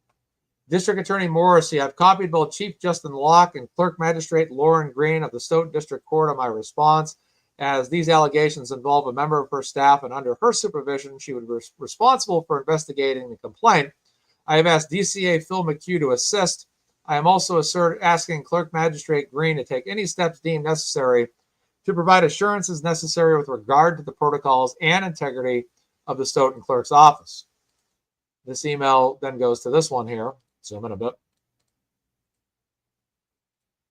From David Traub to Michael Morrissey and Company. Good morning. When this posted on the Patriot Ledger, I put it up on Facebook with the statewide substance use helpline and text line. For those unfamiliar, the tagline is a phrase commonly used in the recovery community. Thank you. This article here, Norfolk District Attorney Office post. This is about the Massachusetts substance abuse line and 4 overdoses. So this again looks like they want to talk about the comments here that were listed under that. So Aiden wrote again. He also reported 17 other posts on this post. So basically to report that 3 people had commented on the Facebook page about freeing Karen Reed and their assumed corruption. So this is what, October 1st, 2023. So this is when things are really starting to heat up here. And then you see the 3 comments. They don't actually show the comments, but there it is. And they're already, they're already kind of after that. Like, hey, look, we made a post here on Facebook and people are commenting free Karen Reed or Karen Reed's innocent, all that stuff. So they were all over this stuff. I mean, they were all over every piece of information that was coming through here, which is wild. It's interesting to me that they would be so bothered by that to send emails on it, but they were. You just think that they would focus on court-related matters. All right, next we're going to move on to Canton Select Board matters revolving around Aiden. And this one's about holding up signs. All right, so let's share this tab. Yep. All right, and then let's read this. Okay. 2 weeks before arresting me, Michael Morrissey sent an email to Brian Tully and others about me showing up at a public Canton Select Board meeting and holding a sign that said, Chris Albert killed a man. So this is all redacted here. It just says subject line, Turtle Boy showed up at the Canton Select Board meeting. And that's all it says. So they're on top of this too. If he goes in public, if he goes to a select board meeting, which is, he has the freedom to do that. If he holds a sign, which he has the freedom to do, they're on this big time. And then they share this image here of Aiden holding the Chris Albert killed a man sign. And of course, that's big news for all of them, that they have to talk about this in email exchanges. But I think that shows you too that they were looking to get him behind bars any way they could, and all of that. All right.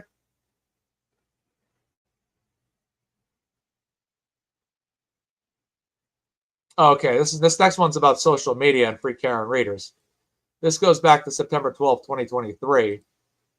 This is Michael Morrissey to a whole host of familiar names here. He says, subject, NDAA Learning Center, CrimeCon, Citizen Journalist, and Investigative Social Media Considerations in the Age of True Crime Sensationalism. We should set this up in the community room. Lynn will check it out. Aiden writes on this post, on September 12, 2023, Michael Morrissey sent Adam Lally, Lynn Belland, Laura McGoughlin, and other ADAs a link to an article on citizen, journalist, and investigative social media considerations in the age of true crime sensationalism. He wanted to set up a meeting to discuss what to do about all of the people on social media who were exposing how corrupt he was. Oh boy, that's wild. They were on top of this. They were definitely on top of all of this. They did not like the fact that people like Microdots and Turtle Boy and company were all out there talking about this. Your Olivia Niles, Young Jerks, LTL, Glare, Nurse Kim, Auntie Deb, all kinds of other pages out there. Karen Reed updates, all those pages. Lama Sue's, all the people we know and love. All of you out there posting on social media. They were very upset about people on social media having an opinion about social media. I mean, when it comes to the internet, you look at politics. Most of us either love or hate a president, right? Or we hate most of the presidents, whatever it is, or we love most of the presidents, whatever. Everybody has an opinion on the president of the United States. Everybody has an opinion on the governor, whether that's for, against, or indifferent, or agnostic. But you have the right to an opinion. You have the right to go online and say, I think that Karen Reed didn't do this. You have the right to say Karen Reed did it. You have the right to say whatever you want, right? So long as it's legal.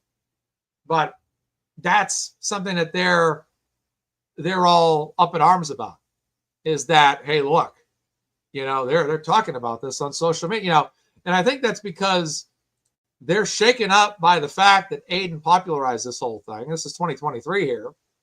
And they didn't like the fact that this was being talked about. They didn't like the fact that people were showing up at signs all over the state with free Karen Reed signs. A lot of these people probably drove home from work every day and probably saw you guys over the overpasses all over the place, with signs.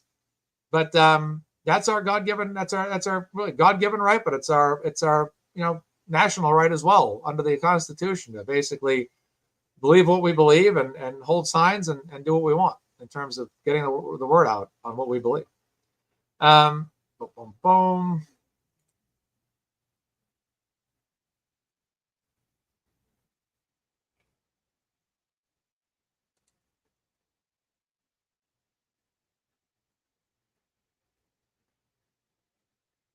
Boom, boom, boom. Okay, this is July 18, 2023. Coming up here, Michael Morrissey contacting the Attorney General, trying to get them to charge Aiden with something. So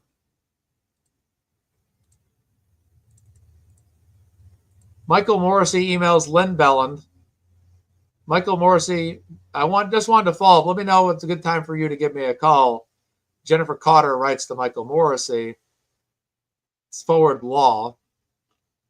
Is there any other article associated with this post?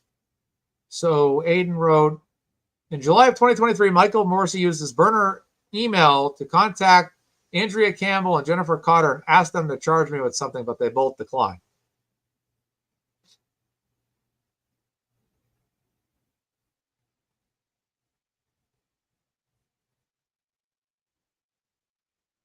Oh, this is an interesting one coming up.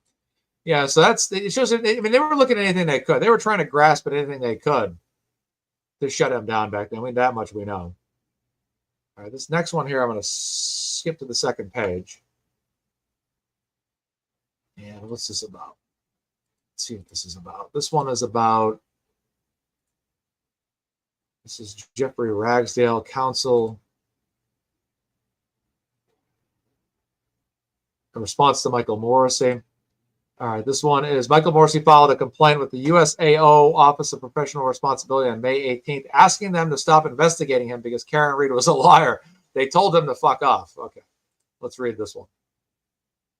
All right. Michael Morrissey forwarded this to his internal team here, ADAs. Let's take a look at this. All right. This is all we need. This is Jeffrey Ragsdale, counsel, responding here. All right. Let's see what we got. All right. The Honorable Michael Morrissey, District Attorney. Dear Michael Morrissey, the Office of Professional Responsibility, OPR, received your May 18, 2023 letter requesting that OPR investigate the decision by the United States Attorney's Office for the District of Massachusetts to subpoena individuals who are witnesses in your pending state prosecution, Commonwealth versus Reed, testify before the grand jury in an ongoing federal investigation. You stated that the USAO's investigation is possibly an abusive exercise of power and likely based only on defendant Karen Reed's specious claims of witness and policeman misconduct. In addition to an investigation of the USAO's investigative decision, you requested that OPR transfer the USAO's pending investigation to another office without a history of conflict, bias, and abuse of prosecutorial discretion.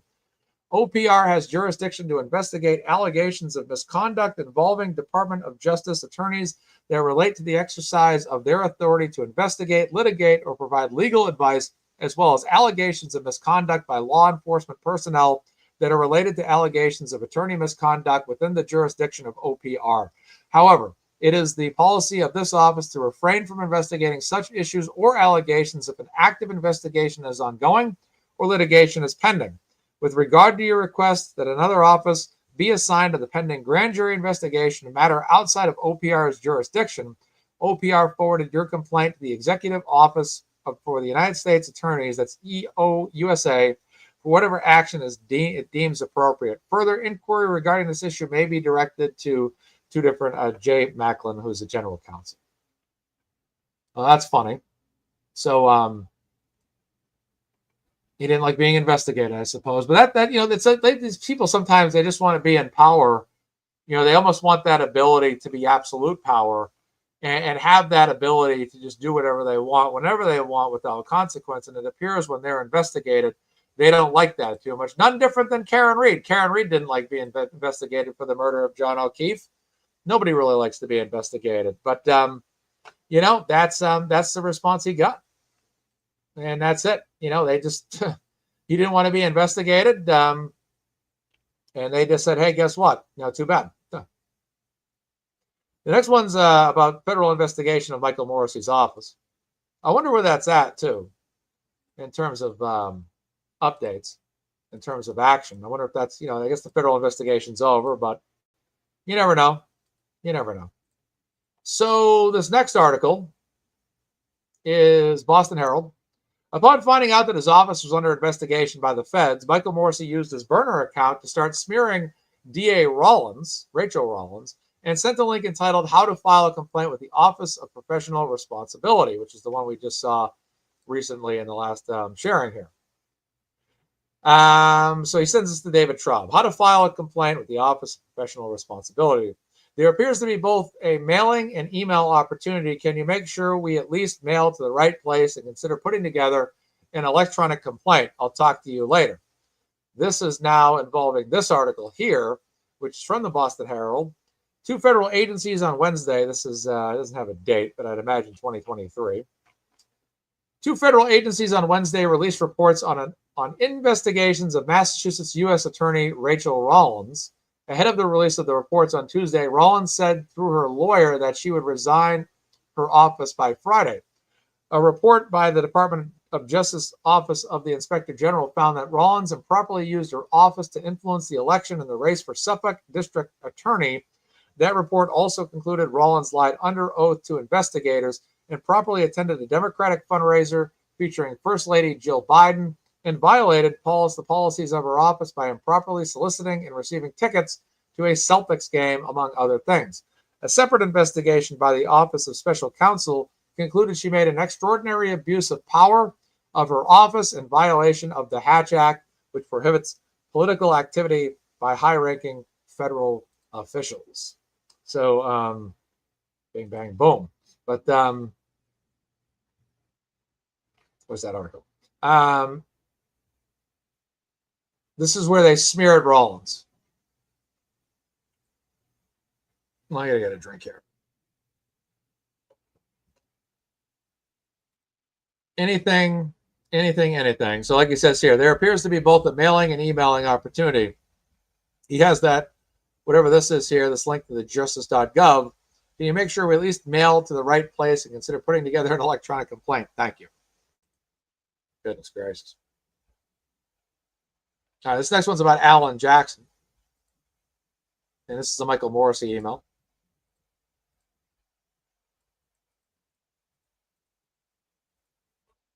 And I've got a few emails here. Okay, let's open up a few of these.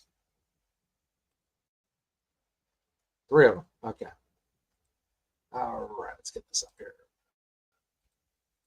Oh, I don't know if I have. I must have broke the share. All right. A little wide-eyed on camera. Like, all right, there we go. Let's go to this one. Okay, let's share that one.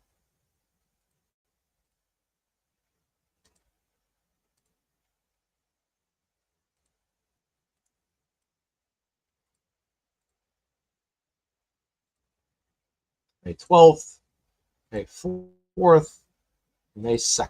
Let's go in order. All right, let's go in order here. So we got Michael Morrissey to the whole crew.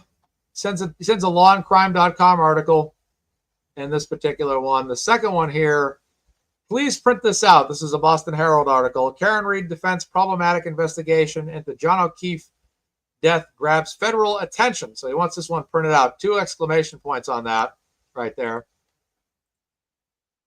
Oh, and then we go to this third email. May 12th, DOJ complaint. Please take a close look at this letter and make sure everything we said is accurate and that you are on board for sending the complaint to the Department of Justice. This is sent to his whole crew. And Aiden again summarizes.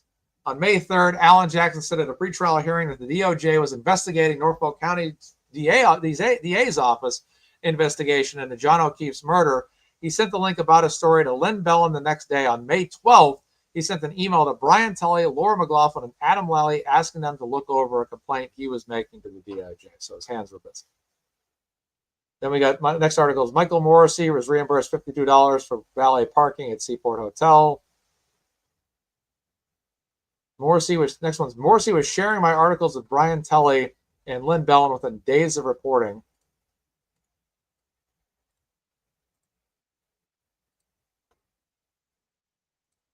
Aiden says, Michael Morrissey was sharing my articles with Brian Tully and Lynn Bellin within days of my reporting. On April 20th, he shared a link to one of my first stories about how his office was not dropping the charges against Karen Reed because they were going to prove Jen McCabe never Googled how long to die in the cold at 2:27 a.m. As you will see, they did not speak with Jessica Hyde until May 7th, and they paid her a large amount of money to say what they wanted her to say. So how could they be so sure on April 20th that the Google search would be debunked by an expert they hadn't spoken with? That's very huge right there. That's a huge piece of the puzzle right here, ladies and gentlemen, is the dates. Great eye by Aiden. This is an April 20th article, as you see. Turtle Boy Daily News. This is various article here, random article here, but this one is about John O'Keefe being thrown down the stairs, died from being thrown downstairs. I would not be shocked that that's how exactly that happened either. He could have been thrown downstairs. He could have been attacked and fell down the stairs. One way or the other is possible. But this shows them sharing this. And, like Aiden's saying here, they wanted to prove that this Google search happened. But I'm trying to see if I can find some more detail on this. It's May 12th. That's the previous article I was looking at. Okay, let's get this out here. Morrissey was sharing articles with Tully and Lynn Bellin within days of my reporting. On April 20th, he shared a link to one of my first stories about how his office was not dropping the charges because, okay, I see where Aiden's getting that. Okay, so Aiden said in his article, the article that they're talking about was Aiden referencing the 227 Google search. As you will see, they did not speak with Jessica Hyde till May 7th. Right. That's what I think, too, is I believe, even with Trooper Paul, they got people on the stand that would speak their narrative. And they probably had to go through numerous people to get those people to say what they'd say. But apparently at some point they got them to say what they wanted, which was, this search didn't happen, or, well, the search did happen, but the timestamp was off. Just anything they could to try to throw off the smell of everything that was going on. And that's definitely what I was always believing in too, because you look at other data experts that were on Karen Reed's defense, they had a whole different narrative and a whole different story as to what actually happened and why the conflicting reports, why the conflicting data. It just, again, if the date stamp says 2:27, why are we to believe that that search did not happen at 2:27 a.m.? Bottom line, I think that's a fair argument to make. All right, let's see what else we got here. Someone said Tully being CC'd on every email is wild. All right, anything else we got? The next one's about the 10 cheese pizzas. So we ordered 10 large cheese pizzas, original crust, just cheese only, and 10 large cheese pizzas, $149.90 plus $10.49 tax, total $160.37.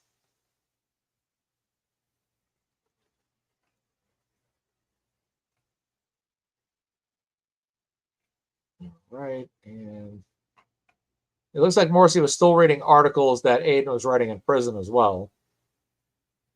Oh, this is a screenshot of him emailing him. Oh, this is interesting.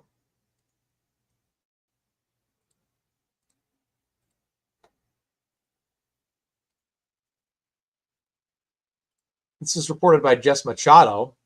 Jess Machado says, sending himself Dr. Turtleboy articles from his personal email to his professional email. Aiden writes, Morrissey was reading the articles I was writing while I was in jail and sending them from his burner account to his government email. So you see here, Michael Morrissey's iCloud, that's his burner, subject Turtleboy, sends it to his formal email, Michael Morrissey, the mass.gov. So that's his formal email right there. And there you see him sending him this article, which is this right here. Today's hearing in the Karen Reed case took place over Zoom with attorneys Unetti Lally and counsel for Boston Magazine speaking. The biggest takeaways were the defense, the Commonwealth, and the USAO had a conference call yesterday which confirmed the investigation in the Norfolk District Attorney's office is ongoing. In one of the 8 letters between the DOJ and the NDAO that hasn't been revealed, Michael Morrissey asked FBI Special Agent in Charge Jody Cohen to interview his troopers, a request that was denied. Lally did not offer any oral opposition to the letters being made public. Yeah, so he was keeping close tabs on Aiden, that's for sure. That only further verifies it. Oh, this is a good one. This should be a good one here. This is about Aperture. All right, this one is written up by Aiden as follows.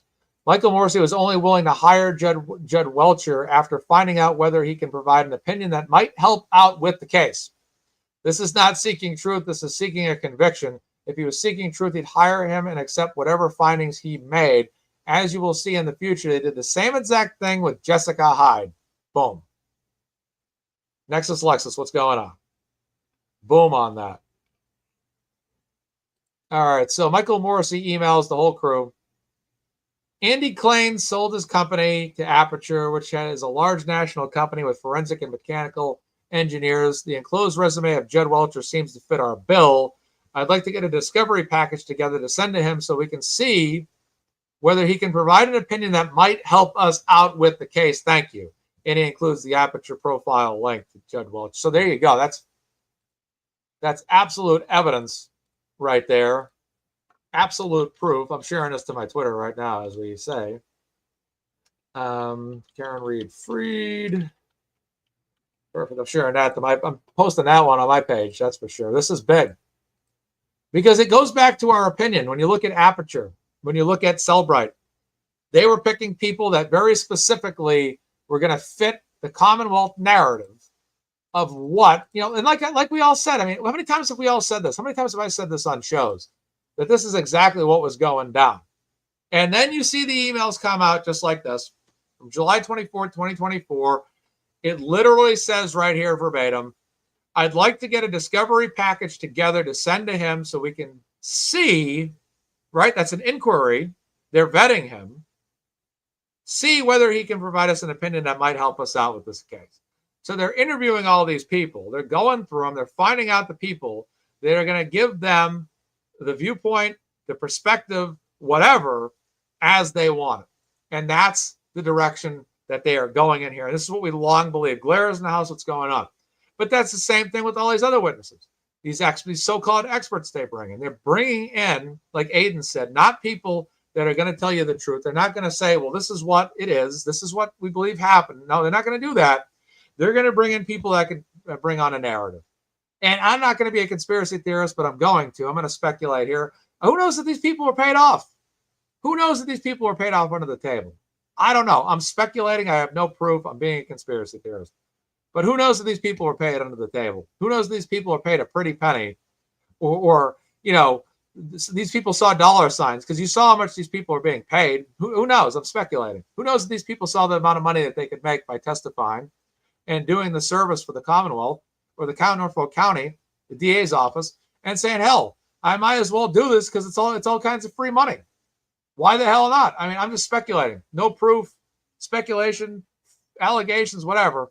That's all I'm saying here. But who knows that these people, these professionals, love making money on the side by being experts in cases because they can get paid all kinds of money by a DA's office that's so desperate to pay them to do these services. You've seen the money that they paid out to these aperture experts. They paid a lot of money. We read that earlier on this show. We put the screenshot right up on the screen. So who knows? I don't know. But I'm just saying, it seems like the DA's office was very hell-bent on finding people who speak a narrative. And a narrative that was going to be in favor of them and not in favor of Karen Reed. Crazy. And it's all speculation, allegation. I am theorizing. I have no evidence to verify anything of what I'm saying right now, but it's just an observation or a possible belief that I might possibly see this could be justifying why. Because I don't believe these people, I just don't believe that they could possibly believe what they said on the stand. I'm sorry. And the guy was really defensive during his cross. Blair says they were all asked to compromise integrity to testify. I assume that cost a lot of money. Yeah. Lama Sue says, bet you dollars to donuts that Klein made bank on this. That is my theory. Exactly. It's just insane. And you have all these people that are allegedly expert, people from Cellbrite as well, that literally had a screenshot that showed a Google search taking place at 2:27 a.m., only to go on the stand and say, oh, well, errors and shit. Give me a break. Give me a break. Break me off a piece of that Kit Kat bar, which I'm not allowed to eat because I'm dieting again. All right. Almost time for me to barbecue in a little bit here. Let's see. And let's see what else we got. But yeah, it's wild. Again, and these are all things we speculated. Oh, they must be finding certain people that have certain ways of framing things, and that's why these people are their witnesses. And then sure enough, you see this email right before your very eyes, and what does it say? I'd like to get a discovery package together to send to him so we can see whether he can provide an opinion that might help us out with this case. Bing, bang, boom, ladies and gentlemen. Bing, bang, boom. That's all I got to say about that. That's a mad fact right there.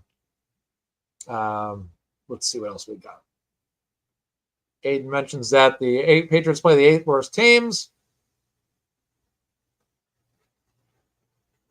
Oh, the Hank Brennan $1 million thing here. Okay, this is an article by Jess Machado, shared by Jess Machado. It's very fuzzy. We'll try to zoom in on it.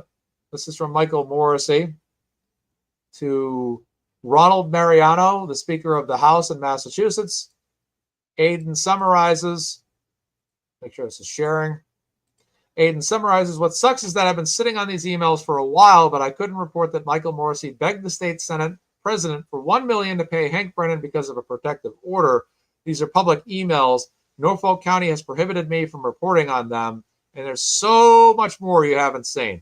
Just Machado writes, Michael Morrissey wrote to Speaker Ron Moreno and asked him for $1 million to try to convict Karen Reed. So obviously at this point, they're not going to stop at all, right? They want to get this conviction. This is October 2nd, 2024. This is after the first trial, clearly. And here they go trying to do the next step. Dear Speaker Mariano, I am writing to ask for your help and assistance, particularly financial assistance. I'm going to read that again. Financial assistance as I navigate some of the more challenging cases of my career. If you talk about the perfect storm, I have that going on in Norfolk County. A simple domestic motor vehicle homicide case in Canton has blown up to a national sensation. This time, the effort and the resources the office has had to commit to prosecute the first case and now for the second retrial are substantial. So I'm going to stop right there. That tells us a big thing about the Commonwealth, Norfolk County, that we might have never known before. They didn't have as much money as we thought. And once again, they never expected Karen Reed to have people raise as much money for her as they did. And look at that. Our money that we raised. I was always worried about them trying to burn Karen's pockets. I always kind of sat here, especially during the second trial, and I kind of believed they had infinite pockets that were boundless, that they could just keep using taxpayer money to keep Karen Reed caught up in this for 2 to 3 to 4 trials if necessary. Yet you hear Michael Morrissey here trying to get money because they're direly trying to put Karen Reed behind bars and doing everything they can to do this. And it says here, the time, the effort, and the resources the office has had to commit to the prosecution, the first case, and now for a second trial are substantial. It's an unusually well-financed defense. There you go. It is an unusually well-financed defense. That defense that she financed was financed by us, right? It was financed by people like Turtle Boy. Like I always say, well, I raised a lot of money on my show, but I really found out about this story because of Turtle Boy. So really every dollar I raised is not really a credit to me. It's a credit to Turtle Boy. It's a credit to you guys. It's a credit to all of us, right? So anytime we ever did fundraisers, it's all of us. It's Aiden, it's me, it's all of you guys. It's all of us that donated money to Karen Reed to raise money for her, to help her battle corruption, because this was a financial war. It was a political campaign. And now we see right here, right now, that this was a financial war that stemmed so deeply. And we literally had them having to beg for money. I never knew this till right now. They needed to beg for money. Us raising money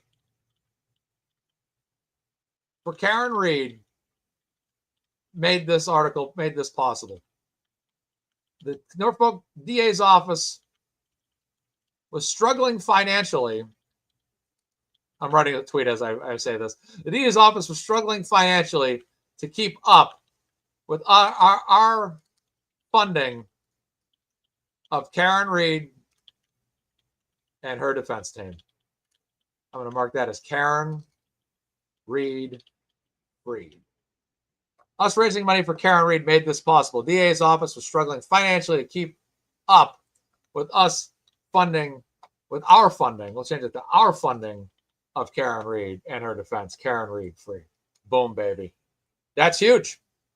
That's absolutely huge. The job we did. And who knew that the DA's office was struggling like this? Who knew? An unusually well-funded defense team, or well-financed defense team. Yeah, we were able to make that possible, ladies and gentlemen. It has required the appointment of special prosecutors and experts that and will our tax budget resources beyond what was anticipated this fiscal year. Now, I'll say this. The DA's office had the opportunity to drop the charges after the first case. They didn't have to pursue these charges any further. They could have dropped us. They could have said, well, we tried her once, we failed. Let's let the thing go. They could have done that. They could have said, look, we know it's a losing case, but they wanted to keep using money and more money and ask for money, borrow money to basically, not really borrow money, but essentially borrow money to basically take on Karen Reed, because they were so upset they couldn't defeat Karen Reed's defense team. They're so upset they couldn't defeat all of us that they went to these measures. And that's absolutely wild. That's absolutely wild that we have now learned that, what would they have done if they held this up for a third trial? What would they have done?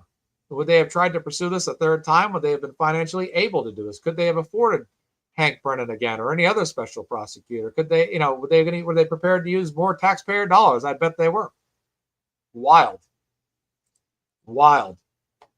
It has required the appointment of special prosecutors and experts that and will our budget resources beyond what was anticipated this fiscal year. It's hard to give an exact amount at this time, but I believe we will need upwards of $1 million as a one-time expense.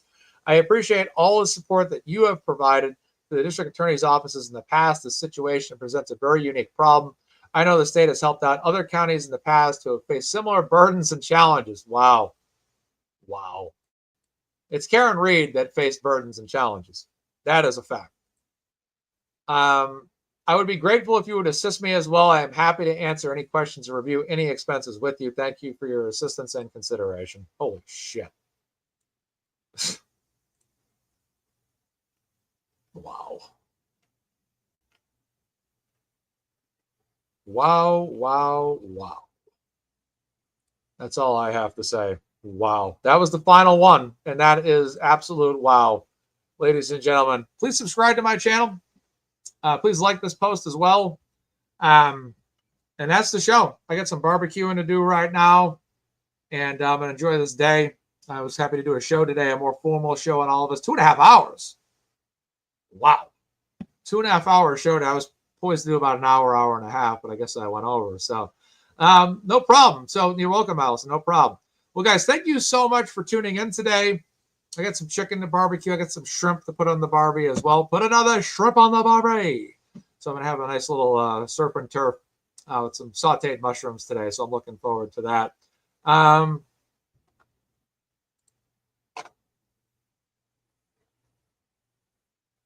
don't know if I want to bash Michael Jordan. Come on. You can email me at MazzaMedia at yahoo.com if you want to talk about it. MazzaMedia at yahoo.com. So, yeah, I got to put all the food on a skewer and then clean up the grill and all that, get it ready and fire it up, and I'm ready to eat soon here. So, ladies and gentlemen, thank you so much for tuning in today. What a terrific audience. Great showing of viewers today, guys. Thank you so much. Please have a great day. I used to say free Karen Reed. Now I say Karen Reed freed. Free Turtle Boy. Continue to donate to Turtle Boy's Defense Fund. Help him out any way you can. And we should be good. Glamassus, thank you so much. There's an article from Turtle Boy. Glamma, share that to your page too. I'll take a look at it. And not sure if I can actually click the link. But yes, I'll take a look at that and read that article. And we should be good to go. So from MazzaMedia, I am Mark. Ladies and gentlemen, have a great day. Monday morning's coming again. And we'll have a busy work week. I'm sure most of us will, or a great week on vacation if you got vacation. Ladies and gentlemen, from MazzaMedia, I am Mark. Thank you guys so much. Have a great way.